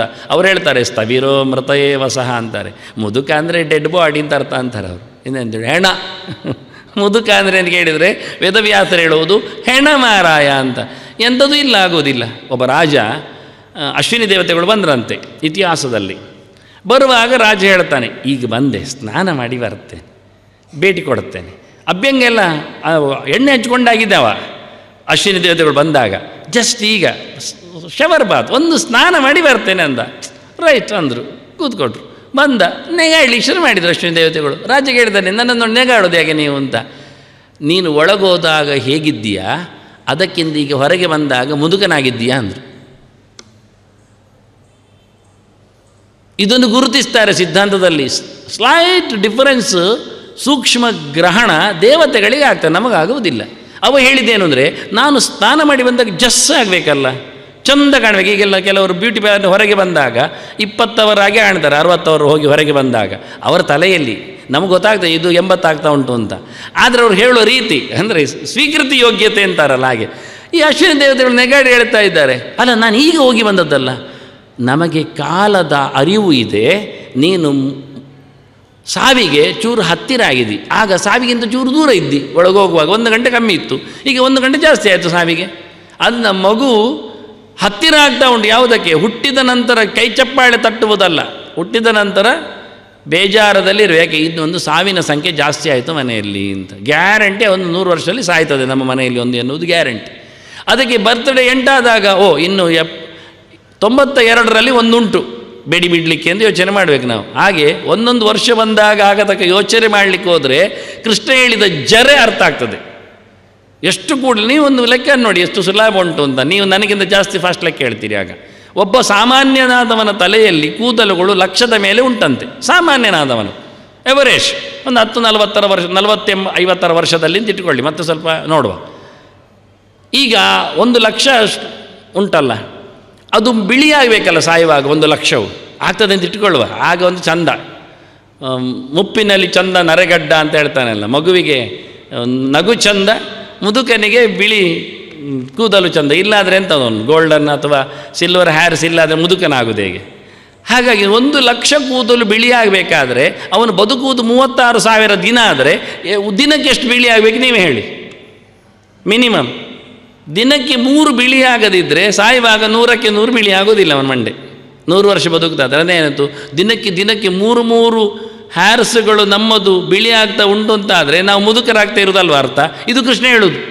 ಡಿಪ್ರಿಸಿಯೇಷನ್ ವ್ಯಾಲ್ಯೂ ಮೆಥಡ್ಸ್ ಇದು ಭಾಳ ಚೆನ್ನಾಗಿ. ಒಬ್ಬ ಮನುಷ್ಯ ನೀವು ನೋಡಿ, ಮೊಬೈಲ್ ತಗೊಳ್ತೀರಿ, ಶಲ್ ಹಾಕಿ ಕೊಡ್ತಾನೆ, ಇನ್ನೂ ಶುರುವಾಯಿತು ನಿಮ್ಮ ವರ್ಕಿಂಗ್. ಸಿಮ್ ಆಗಿ ಶಲ್ ಹಾಕಿದ ನಂತರ ಅದಕ್ಕೆ ಇನ್ನೂ ಅವನು ಲೆಕ್ಕ ಇಟ್ಕೊಳ್ತಾನೆ. ಯಾವತ್ತು ಪರ್ಚೇಸ್ ಮಾಡಿದ್ದು ಅದಕ್ಕೆ ಯಾವತ್ತು ಗ್ಯಾರಂಟಿ ಬರ್ತದೆ, ವಾರಂಟಿ ಏನು ಅಲ್ಲ. ನಾನು ಉಪಯೋಗಿಸಲೇ ಇಲ್ಲ, ಸುಮ್ಮನೆ ಇಟ್ಕೊಂಡಿದ್ದೆ, ಯಾರಿಗೂ ಕಾಲ್ ಮಾಡಲಿಲ್ಲ. ಏನೇ ಮಾಡು ಮಗನೇ, ಹಾಕಿದ್ಯೇ ಇಲ್ವಾ, ಅದು ಓಪನ್ ಆಯ್ತಾ ಇಲ್ವಾ, ಒಮ್ಮೆ ಶಲ್ ಹಾಕಿದೆಯಾ, ಮತ್ತೆ ಮುಗಿದೋಯ್ತು, ಅದಕ್ಕೆ ಆಯ್ತು ವ್ಯಾರಂಟಿ ಇಷ್ಟೇ ಅಂತ. ಹಾಗೆ ನಮ್ಮ ದೇಹಕ್ಕೆ ಒಂದು ಸರ್ತಿ ಸೃಷ್ಟಿ ಬಂತ ಮತ್ತು ಸಾವು ಬಂತು ಅಂತ ಅರ್ಥ. ಜರೆ ಅಟ್ಯಾಕ್ ಆಗಿದೆ. ಇದನ್ನು ಭಾಗವತ ಬಹಳ ಚೆನ್ನಾಗಿ ಹೇಳ್ತದೆ. ಹಿಂದಿನ ಸ್ಕಂದದಲ್ಲಿ ಇತ್ತದು. ಜರ ಎನ್ನುವ ಕಾಲಕನ್ಯೆ ಅದು ಸ್ಪೈ ಇದ್ದಾಗೆ ಅಂತ. ದೇವರು ನಮ್ಮೊಳಗೆ ಹಾಕಿ ಕಳಿಸಿದ್ದಾನೆ. ಗೂಢಚಾರಿಣಿ, ಒಳಗೆ ಏನೆಲ್ಲ ಆಗ್ತಾ ಉಂಟು ನೋಡ್ತಾ ಇದ್ದಾಳೆ, ಎಲ್ಲೆಲ್ಲ ಹೋಗ್ತಾ ಉಂಟು, ಎಲ್ಲಿ ಗೆದ್ದಲು ಹಿಡಿದಿದೆ, ನಾವು ಆದಷ್ಟು ರಿಪೇರಿ ಮಾಡಿ ಚಂದ ಮಾಡಿ ಇಟ್ಕೊಳ್ಳೋದು, ಮುಲಾಮ್ ಹಚ್ಚಿ ಬಟ್ಟೆ ಹಾಕಿ ಎಲ್ಲ ಕೊಳೆತು ವಾಸನೆ ಬರತಕ್ಕಂಥ ವ್ರಣ, ಗಾಯ, ಗಲೀಜು, ಅದಕ್ಕೆ ರೇಷ್ಮೆ ಬಟ್ಟೆಯ ಬ್ಯಾಂಡೇಜು. ಆಹಾ, ಏನು ಅಲಂಕಾರ! ಅದರ ಮೇಲೆ ಮತ್ತೆ ಕೂಡಿಸಲ್ಲರಿ, ಅದು ಕಳೆ, ನಮ್ಮದು ಕಲೆ ಅದು ಕಳಿಬೇಕಾದ್ದು, ಕೂಡಿಸ್ಲಿಕ್ಕಿಲ್ಲ, ಪಾಸಿಟಿವ್ ಏನಿಲ್ಲ. ಅದರ ಮೇಲೆ ಕೂಡಿಸಿ ಹಾಕಿ, ಎಲ್ಲಿ ಪೆಟ್ಟಾಗಿದೆ ಅಲ್ಲೆಲ್ಲ ಕೂಡಿಸಿ ಹಾಕಿರ್ತಾರೆ. ಏನಲ್ಲ ಅಂತಾನೆ. ಇಷ್ಟು ಬಹಳ ಚಂದವಾಗಿ, ಅಂದರೆ ಗೀತೆ ಎಷ್ಟು ಚಂದವಾಗಿ ಆ ಗುಣತ್ರಯದಲ್ಲಿನ ನಡುಗುಣವನ್ನು, ನಿಜವಾಗಿ ಸತ್ವ, ಆದರೆ ಎಷ್ಟು ಅದು ಬ್ರಿಟಲ್ ಆಗಿದೆ, ಕೆಳಗೆ ಬೀಳುತ್ತಾ ಇದೆ ಅಂತ, ಇದನ್ನೆಲ್ಲ ಓವರ್ಕಮ್ ಮಾಡಿದವ ನಿಜವಾಗಿಯೂ ಮುದಿತನವೇ ಇಲ್ಲದ ನಿತ್ಯ ನಿರಂತರ ಸನಾತನತಮಃ ಅಂತ ಹೇಳಿಕೊಂಡಾಗೆ ಅದು ಭಗವಂತ ಮಾತ್ರ. ಅದರಿಂದ ತ್ರೈಗುಣ್ಯವರ್ಜಿತಂ ನಾವು ಆಗಬೇಕು. ಮುದಿತನದ ಈ ಸರ್ಕಲಿಂದ, ಹುಟ್ಟು ಸಾವಿನ ಈ ನೋವಿನಿಂದ ಹೊರಗೆ ಹೋದರೆ ದೇವರ ಹತ್ತಿರಕ್ಕೆ ಸೆಳಿಲಿಕ್ಕಾಗತ್ತೆ ಅಂತ ಮಾತಾಡ್ತಾರೆ. ವಿಮುಕ್ತ ಅಮೃತಂ ಅಶ್ನುತೆ. ಅಮೃತಂ ಎಲ್ಲದರಲ್ಲಿ. ಹುಟ್ಟಿನಲ್ಲಿ ಸಾವಿಲ್ಲ ಅಂತಂದ್ರೆ ಹುಟ್ಟುವುದಿಲ್ಲ ಅಂತಾದರೆ ಸಾವಿಲ್ಲ ಅಂತಾದರೆ ಮುದಿತನ ಇಲ್ಲ. ಆದ್ದರಿಂದ ಅಮೃತ ಎನ್ನುವ ಶಬ್ದಕ್ಕೆ 3 ಅರ್ಥ ಬರುವಾಗೆ ಕೃಷ್ಣಲ್ಲಿ ಅಮೃತಂ ಅಶ್ನುತೆ ಅಂತ ಹೇಳ್ತಾನೆ. ಅಮೃತನೇ, ಅದಕ್ಕೆ ನಾನು ವಿಷ ಅಮೃತ ಎಲ್ಲ ಹೇಳಲಿಕ್ಕೆ ಹೊರಟದ್ದು ಆ ಶ್ಲೋಕದಲ್ಲಿ ಒಂದು ದೃಷ್ಟಾಂತಪೂರ್ವಕವಾಗಿ ಬಂದ ಶಬ್ದದಿಂದಾಗಿ. ಇನ್ನು ಮುಂದಿನದ್ದು ಅಜಂ. ತ್ರೈಗುಣ್ಯವರ್ಜಿತಂ ಅಜಂ ಯೋಮಾಮಜಮನಾದಿಂಚ ವೇತ್ತಿಭೂತ ಮಹೇಶ್ವರಂ. ಕೃಷ್ಣನೇ ಹೇಳಿಕೊಂಡ, ನನ್ನನ್ನು ಹೀಗೆ ತಿಳ್ಕೊಂಡ್ರೆ ಸೂರ್ಧಂ ಸರ್ವಭೂತಾನಾಂ ಜ್ಞಾತ್ವಾ ಮಾಂ ಶಾಂತಿ ಮೃಚ್ಛತಿ ಎಲ್ಲ ಹೇಳ್ತಾನೆ, ನನ್ನ ಹತ್ತಿರದಲ್ಲಿ ಸಿಗ್ತೇನೆ. ಹುಟ್ಟದವನು ಅಂತ ಅಜಾಯಮಾನೋ ಬಹುಧಾ ವಿಜಾಯತೆ ಅಂತ, ಹುಟ್ಟದವನು ಅಂತ ದೇವರನ್ನು ಚೆನ್ನಾಗಿ ಅರ್ಥ ಮಾಡಿಕೊಂಡ್ರಿ. ಭಗವಂತ ಹುಟ್ಟುತ್ತಾನೆ, ಆದರೆ ಬೇರೆ ರೀತಿಯಲ್ಲಿ ಹುಡುತ್ತಾನೆ. ಅವನನ್ನು ವಿಭೂತಿ ಅಂತ ಕರೆದದ್ದು. ಮತ್ತೆ ಕರಿವಾಗ ಅಜೋಪಿ ಸನ್ ಅವ್ಯಯಾತ್ಮ ಭೂತಾನಾಂ ಈಶ್ವರೋಪಿ ಸನ್. ಇನ್ನೊಂದು ಕಡೆ ಹೇಳ್ತಾನೆ ಅಜೋಪಿ ಸನ್ ಅವ್ಯಯಾತ್ಮ ಭೂತಾನಾಂ ಈಶ್ವರೋಪಿ ಸನ್. ಎಲ್ಲ ಜನರಿಗೂ ಸಿಗ್ತಾನೆ. ಅದರಿಂದ ವಿಭೂತಿ ಭಗವಂತನತ್ತು. ದೇವರು ನಿಸ್ತ್ರೈಗುಣ್ಯನಾಗಲಿಕ್ಕೆ ಕಾರಣ, ಅವನಲ್ಲಿ ಗುಣ ಇಲ್ಲದೇ ಇರಲಿಕ್ಕೆ ಕಾರಣ ಅವನು ಹುಟ್ಟುವುದೇ ಇಲ್ಲ. ಹುಟ್ಟಿದರೆ ತಾನೇ ಸಾವು, ಸಾವಿದ್ರೆ ತಾನೇ ಮುದ್ದಿತನ, ಜರೆ ಎಲ್ಲ ಮಧ್ಯದಲ್ಲಿ ಸವಕಳಿಗಳು ಇಲ್ಲ ಅಂತ. ಅದರಿಂದ ಅವನ ಅಜ. ಆದರೆ ಬರುವುದಿಲ್ವ, ಬರ್ತಾನೆ ವಿಭೂತಿ ರೂಪದಲ್ಲಿ ಇರ್ತಾನೆ. ಎಲ್ಲರೊಳಗೂ ಇದ್ದಾನೆ, ಎಲ್ಲರಲ್ಲಿ ಇದ್ದಾನೆ ಭಗವಂತ. ಅರ್ಥ ಆಗದ ರೀತಿಯಲ್ಲಿ ಭಗವಂತನ ಅಸ್ತಿತ್ವ ಪ್ರತಿಯೊಬ್ಬರಲ್ಲಿ ಇದ್ದೇ ಇದೆ. ತಸೃಷ್ಟ್ವಾದ ದೇವಾನು ಪ್ರಾವಿಶತ್ ಅಂತ ದೊಡ್ಡ ತತ್ವ ಅದು. ಚತುರ್ಮುಖ ಬಂದಾಗ ದೇವರು ಹೇಳಿಕೊಟ್ಟ, ಎಲ್ಲ ಬಂತು ಪ್ರಪಂಚ, ಇದು ನಿನಗೆ, ಬಂದೆ ಇದು ನೀನು ಆ ಪ್ರಪಂಚಕ್ಕೆ. ಆಗ ಚತುರ್ಮುಖ ಕೇಳುತ್ತಾನೆ, ಆಯಿತು ಪ್ರಪಂಚ ನನಗೆ, ಪ್ರಪಂಚ ನನಗೆ, ನಾನು ಅಲ್ಲಿ, ಮತ್ತು ನೀನು ಏಕೆ ಅಂದ. ನೀನೇಕೆ? ನಾನು ಹೋಗುವವರೆಗೆ ನಾನು ಇರ್ತೇನಲ್ಲ ಪ್ರಪಂಚದಲ್ಲಿ. ಒಬ್ಬನನ್ನು ನಾವು ಇಟ್ಟು ಬಿಟ್ಟರೆ ಪ್ರತಿನಿಧಿಯಾಗಿ, ಮತ್ತು ಅವರು ಬರುವುದು ಯಾಕೆ ಅಲ್ವಾ? ಪ್ರತಿನಿಧಿಯ ಕೆಲಸ ಮಾಡಿದೆ, ಪ್ರತಿನಿಧಿ ಹೇಳಿದ್ದಂದ್ರೆ ಮತ್ತೆ ನೀ ಪ್ರಪಂಚ ನನಗೆ, ಅದಕ್ಕೆ ನೀನು ಅಂತ ಕೊಟ್ಟ ಬಳಿಕ ಚತುರ್ಮುಖನೇ ಕೇಳ್ತಾನೆ, ಹಾಗಾದರೆ ನೀನೇನು? ಈ ಪರಶುರಾಮ ಈ ಜಾಗವನ್ನೆಲ್ಲ ಕ್ಷತ್ರಿಯರು ಸಂಹಾರ ಮಾಡಿ ದಾನ ಮಾಡಿಬಿಟ್ಟಂತೆ ಕಾಶ್ಯಪರಿಗೆ. ಒಳ್ಳೆ ಘಾಟಿ ಮನುಷ್ಯ ಬ್ರಾಹ್ಮಣ. ಮತ್ತು ಪರಶುರಾಮ ಅಂತ ಕೇಳಿದ್ರಂತೆ, ದಾನ ಆಯ್ತಲ್ಲ, ಮತ್ತು ನೀವು ಹೋಗಿ ಹೇಗೆ ಈ ನೆಲಪುರ ನಂಗೆ ಕೊಟ್ಟದ್ದಲ್ಲ, ಮತ್ತು ನೀವು ಇರೋದು ಹೇಗೆ ಇಲ್ಲಿಗೆ? ಆಯಿತು ಅಂತ ಹೇಳಿ ಪರಶುರಾಮ ಆಯ್ತು ಮಾಡ್ತೇನೆ, ನಿನಗೆ ಬುದ್ಧಿ ಕಲಿಸ್ತೇನೆ ಹೇಳಿ ಹೊಸ ಭೂಮಿಯನ್ನೇ ಸೃಷ್ಟಿ ಮಾಡಿದ. ನೋಡಿ, ಓಡಿಸಿ ಸಮುದ್ರವನ್ನು ಓಡಿಸಿ, ಮಾರಾಯ ಬ್ರಾಹ್ಮಣ ನನ್ನನ್ನು ಇರಲಿಕ್ಕೆ ಬಿಡುವುದಿಲ್ಲ, ಜೋರಿದ್ದಾರೆ. ನಾವು ಬ್ರಾಹ್ಮಣರಿಗೋಸ್ಕರ 21 ಬಾರಿ ಕ್ಷತ್ರಿಯರ ತಲೆ ಕಡಿದು ಬಂದು ಅವರನ್ನು ಉದ್ಧಾರ ಮಾಡಿದರೆ ನನಗೆ ಕೊಡಲಿಡ್ತಾರೆ ಇವರು. ಹೇಳಿ ಬಿಡಲಿ, ಕೊಡಲಿ ನನಗೊಂದು ಜಾಗ ಅಂತೇಳಿ ಹಾಕಿಕೊಂಡ್ರು ಅವರು. ಎಷ್ಟು ಗಮ್ಮತ್ತು! ಅದನ್ನು ಅದೇ ರೀತಿಯಾಗಿ ಇಲ್ಲಿ ಭಾಳ ಸುಂದರವಾಗಿ ಕೇಳ್ತಾನೆ ಭಗವಂತ ಬಂದಾಗ. ಎಲ್ಲರೊಳಗೆ ನಿಂತು ತಸೃಷ್ಟ್ವಾದ ದೇವಾನು ಪ್ರಾವಿಶತ್ ಅಂತೇಳಿ ಚತುರ್ಮುಖ ಕೇಳಿಬಿಟ್ಟಾಗ ಏನಂದೆ? ಪ್ರಪಂಚವಂತೂ ನಾನಿದ್ದೇನೆ ಹೇಳ್ತೀಯ, ನಿನಗಿರಲಿಕ್ಕೆ ನಾನಿಲ್ಲದೆ ಸಾಧ್ಯ ಉಂಟಾ ಅಂತ ಕೇಳಿದ. ಒಂದೇ ಕ್ವಶನ್, ನನ್ನ ಆಬ್ಸೆಂಟಲ್ಲಿ ನಿನಗೆ ಅಸ್ತಿತ್ವ ಉಂಟಾ? ಇವರೇ ಶ್ಯಾಡೋ ಅಂದವ, ಯಥಾಭಾಸ ಯಥಾತವ. ನೀನು ನೆರಳು ಮಾರಾಯ, ನಿನಗೆ ಪ್ರತ್ಯೇಕ ಅಸ್ತಿತ್ವ ಇಲ್ಲ. ನಾನು ಅಲ್ಲಾಡಿದರೆ ಉಂಟು ನಿನ್ನ ಅಲ್ಲಾಟ, ನಾನು ಓಡಾಡಿದರೆ ಉಂಟು ನಿನ್ನ ಓಡಾಟ, ನೀನೇನು ಅಂತ ಕೇಳಿಬಿಟ್ಟ. ಚಪ್ಪೆಯಾದ 4 ಮೋರೆಯವ. ಇನ್ನೇನಿಲ್ಲ ಅಂದ. ನಾನು ಇಲ್ಲದೇ ಇದರಲ್ಲಿ ನಿನಗೇನೂ ಇಲ್ಲ ಅಂದ. ಬಹಳ ಅದ್ಭುತವಾದ ಮಾತವನು. ಹೀಗೆ ಬಹಳ ಚಿಂತನೆ ನೆಲೆಯಲ್ಲಿ ವಿಭೂ ಶಬ್ದ ಬಂದದ್ದು. ಸರ್ವವ್ಯಾಪ್ತ, ಎಲ್ಲದರೊಳಗೂ ನಿಂತಾರೆ. ಅಂತರ್ಬಹಿಷ್ಠದ ಸರ್ವಂ, ಎಲ್ಲಿ ಒಂದು ಬಿಡದೆ ಭಗವಂತ ನಿಂತಿದ್ದಾನೆ. ಹೆಚ್ಚಗಿಂಚಿತ್ ಜಗತ್ಸರ್ವಂ ದೃಶ್ಯತೆ ಶ್ರೂಯತೆ ಪಿವ. ಕಾಣುವುದು ಬಿಡಿ, ಕೇಳುವ ಪ್ರಪಂಚ ಇರಲಿ. ನೀವು ಗ್ಯಾಲಕ್ಸಿ ಹೋಗಿ ಅದರ ಆಚೆಗೆ ನಿಲ್ಲಿ, ಕ್ಷೀರಪಥವನ್ನು ಮುಟ್ಟಿ ಏನು ಬೇಕಾದ್ರೆ ಹೇಳಿಕೊಳ್ಳಿ ನೀವು, ಆ ಎಲ್ಲದರ ಸೊತ್ತುಗಳಲ್ಲಿ ಕಣಗಳಲ್ಲಿ ಭಗವಂತ ತುಂಬಿದ್ದಾನೆ. ನಮಗೆ ಕೇಳುವುದು ಮಾತ್ರ, ಕಾಣಲಿಕ್ಕಿಲ್ಲ ಅದರ ಬಗ್ಗೆ, ಅರ್ಥ ಆಗುವುದಿಲ್ಲ ಸಂಗತಿಗಳು. ಲೋಕಾಲೋಕ ಪರ್ವತ ಹೇಳುವುದಷ್ಟೇ ಗೊತ್ತು, ಮೇರು ಆಯಿತು ಇಷ್ಟೇ ಮೇರು. ಹೀಗಾಗಿ ಎಲ್ಲ ವಸ್ತುಗಳಲ್ಲಿಯೂ ಭಗವಂತನ ಅಸ್ತಿತ್ವದ ಬಗ್ಗೆ ವಿಭುಂ ತ್ರೈಗುಣ್ಯ ವರ್ಜಿತಂ ಅಜಂ ವಿಭುಂ, ಅದರ ನಂತರ ಅದ್ಭುತವಾದಂಥ ಚಿಂತನೆ ಭಗವಂತನು. ಆದ್ಯಂ ಮೊದಲಿಗ ದೇವರು, ಅಹಮಾದಿಶ್ಚ ಮಧ್ಯಾಂಚ ಭೂತಾನಾಂ ಅಂತಯೇ ವಚ, ಮೊದಲು ನಾನೇ ಮತ್ತು ನಾನೇ ಕೊನೆಗೂ ನಾನೇ. ಅವನ ವ್ಯಪದೇಶ ಎಷ್ಟು ಚೆನ್ನಾಗಿಂಟು ನೋಡಿ. ಸೃಷ್ಟಿಯ ಬ್ರಹ್ಮಾಂಡದ ನಿನ್ನ ಸೃಷ್ಟಿಯ ಮೊದಲು ನಾನಿದ್ದೆ, ಸರಿತಾನೆ. ಈಗ ಬ್ರಹ್ಮಾಂಡ ನೀನು ನಾನಿದ್ದೇನೆ, ಸರಿತಾನೆ. ಅಷ್ಟು ಅರ್ಥ ಆಯ್ತು ನಮಗೆ. ಇನ್ನು ಮುಂದಾಗಿ ಈ ಬ್ರಹ್ಮಾಂಡವನ್ನು ನುಂಗ್ತೇನೆ, ನಿನ್ನನ್ನು ಒಳ ಹಾಕ್ಕೊಳ್ಳುತ್ತೇನೆ, ನಿನ್ನ ಕೆಲಸ ಮುಗೀತದೆ. ಮತ್ತೆ ಇನ್ನೊಬ್ಬನಂತ ತರ್ತೇನೆ, ನಿನಗೆ ಯಾಕೆ ಉಸಾಬರಿ, ನೀನು ಸಾಕು ಬಾ, ನಿನ್ನ ಕೆಲಸ ಆಯ್ತಲ್ಲ ಬಿಡು, ಅದರ ಆಚೆಗೆ ನಿನಗಿಲ್ಲ ಯೋಗ್ಯತೆ, ಆಯಿತು. ಒಂದು ಬ್ರಹ್ಮಾಂಡದ ರಸ ಒಮ್ಮೆ ಆಗುವುದು ಚತುರ್ಮುಖ, ಆದ ನಂತರ ಇಲ್ಲ. ಅಷ್ಟಕ್ಕೋಸ್ಕರ 100 ಸರ್ತಿ ಒದ್ದಾಟ ಉಂಟವನಿಗೆ, ಮತ್ತೆ ಅದಕ್ಕೂ ಇನ್ನು 100 ಸರ್ತಿ ಮಾಡಲಿಕ್ಕೆ ಉಂಟವನ ಕೆಲಸ ಸಾಧನೆಗಳು. 100-200 ಬ್ರಹ್ಮನ ಕಲ್ಪಗಳಲ್ಲಿ ಕೆಲಸ ಮಾಡಿ ಬಂದವ, ಕಮ್ಮಿ ಅಲ್ಲ. ಇದು ಒಂದಕ್ಕೆ ಪೋಸ್ಟಿಗೆ ಅದು ಮುಗಿದಂದ್ರೆ ಮುಗಿದೋಯ್ತು. ಇಷ್ಟು ಮಾಡಿ ಅಲ್ಲಿಂದ ಕ್ಯೂ ಹಿಡಿತೇವೆ ಕೃಷ್ಣ ದರ್ಶನಕ್ಕೆ. ಕಾಣುವಾಗ ಕೃಷ್ಣ ಕಂಡಾದ ನಂತರ ಮತ್ತೆ ಮುಗಿದೋಯ್ತು. ಅಷ್ಟು ಉದ್ದ ಮಾಡಿದ್ದಕ್ಕೆಲ್ಲ ಸಾರ್ಥಕ ಆಗುವುದು ಆ ಕೊನೆಯ ಒಂದು ಕ್ಷಣದಲ್ಲಿ. ಅಲ್ಲಿ ಲಾಸ್ಟ್ ಮೂಮೆಂಟಲ್ಲಿ ಇನ್ನು ಬೇಡ ಅಂತ ಹೊರಗೆ ಹೋದರೆ ಅದೇ ಇಲ್ಲ. ಹಾಗೆ ಅದ್ಭುತವಾದಂಥ ಒಂದು ಸಾಧನೆಯ ಮಾರ್ಗ ಭಗವಂತನ. ಮತ್ತು ಅಲ್ಲಿಂದ ಮುಕ್ತಿ ಅವನಿಗೆ. ಕೃಷ್ಣ ನೋಡಿದ ತಕ್ಷಣ ಆಯಿತು, ಇಷ್ಟು ನಿಂತದ್ದಕ್ಕೆಲ್ಲ ಮುಗಿದೋಯ್ತು. ಅಷ್ಟು ಕಲ್ಪಗಳಲ್ಲಿ ಬಂದದ್ದು ನನಗೆ ಅದೆಲ್ಲ ಚಿಂತನೆಗಳು. ಆ ಒಂದೊಂದು ಕಲ್ಪ ಬಂದಾಗ, ಒಂದೊಂದು ಗಟ್ಟಿ ದಾಟಿದಾಗ, ಒಂದೊಂದು ಚೇಂಬರ್ ಮುಗಿದಾಗ ಒಂದು ಕಲ್ಪ ಮುಗಿದಾಗೆ. ಅವರವರು ಹೇಳುವ ಪಿಕ್ಚರ್ಗಳು, ವೈಕುಂಠ ಅಂತ ಹೇಳೋದು, ಕ್ಯೂ ಕಾಂಪ್ಲೆಕ್ಸ್ ಹೇಳೋದು ಎಲ್ಲ ನಾನಲ್ಲಿ 100 ಸತಿ ಓಡಿ ಬಂದವ ಅಲ್ಲಿದ್ದಾಗ. ಒಂದು ಚೇಂಬರ್ ಇನ್ನೊಂದು ಚೇಂಬರ್ಗೆ ಬರುವಾಗೆಲ್ಲ ಒಂದೊಂದು ಕಲ್ಪ ಮುಗಿದ ಹಾಗೆ, ಒಂದೊಂದು ಪದವಿಗಳು ಮುಗಿದ ಹಾಗೆ. ನಮ್ಮದು ಶಾಲೆಯಲ್ಲಿ ಪದವಿಯೇ ಇರೋದು ಮತ್ತೆಂಥದ್ದು. ಹೀಗೆ ಬಹಳ ಚಂದವಾಗಿ ಭಗವಂತನ ಬಗ್ಗೆ ಹೇಳುವಾಗ ಆದ್ಯಂಚ ಮಧ್ಯಾಂಚ ಅಂತಯೇವಚ ಅಂತ. ಇದು ನುಂಗಿದ ನಂತರವೂ ಬ್ರಹ್ಮಾಂಡ ಇಲ್ಲ, ನೀನಿಲ್ಲ, ನಾನಿದ್ದೇನೆ. ನಾನಿದ್ದೆ, ನೀನಿಲ್ಲ, ಬ್ರಹ್ಮಾಂಡ ಇಲ್ಲ. ನಾನಿದ್ದೆ, ನೀನು ಬಂತು, ಬ್ರಹ್ಮಾಂಡ ಬಂತು. ನಾನಿದ್ದೆ, ನೀನಿಲ್ಲ, ಬ್ರಹ್ಮಾಂಡ ಇಲ್ಲ. ಇದು ಪ್ರಭವ ಮತ್ತು ಪ್ರಳಯ. ಪ್ರಭವ ಪ್ರಳಯಸ್ತತ ಅಂತಾನೆ ಕೃಷ್ಣ. ಅಹಂ ಕೃಷ್ಣಸ್ಯ ಜಗತಃ ಪ್ರಭವ ಪ್ರಳಯಸ್ತತ. ಇಡೀ ಜಗತ್ತಿನ ಆದಿ ನಾನು, ಅಂತ್ಯ ನಾನು. ನಾನು ಮಾತ್ರ ಎಲ್ಲಿಯೂ ಹುಟ್ಟಿಲಿಲ್ಲ, ಸಾಯಲಿಲ್ಲ, ನಡುವೆ ಎಲ್ಲದರಲ್ಲಿಯೂ ನಾನು ನಿಲ್ತಾ ಇದ್ದೇನೆ. ಅಹಂ ಆದಿರ್ಹಿ ಭೂತಾನಾಂ ಅಹಂ ಆದಿರ್ಹಿ ದೇವಾನ, ಅಲ್ಲಿ ಅಹಂ ಆದಿಶ್ಚ ಮಧ್ಯಾಂಚ ಭೂತಾನಾಂ ಅಂತೇವ ಚಂದ ಒಂದು ಕಡೆ ಹೇಳಿದರೆ ಚಕಾರದಿಂದ, ಇನ್ನೊಂದು ಕಡೆ ಇಲ್ಲಿ ಅಹಂ ಆದಿರ್ಹಿ ಅಲ್ವಾ.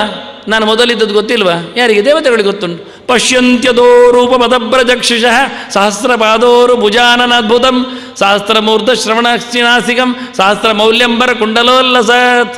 ಎಲ್ಲೆಂದರಲ್ಲಿ ಹರಿದು ಹಾಯ್ದು ನಿಂತವನ ತಲೆಯ ಕೂದಲೋ, ಕಣ್ಣು, ಕೈಯೋ, ಕಾಲೋ, ಹೊಟ್ಟೆಯೋ, ಏನೋ ಏನೋ ಏನೋ ಏನೋ ಕಂಡವರಿಗೆ ಕಂಡದ್ದು, ಕಂಡಷ್ಟು.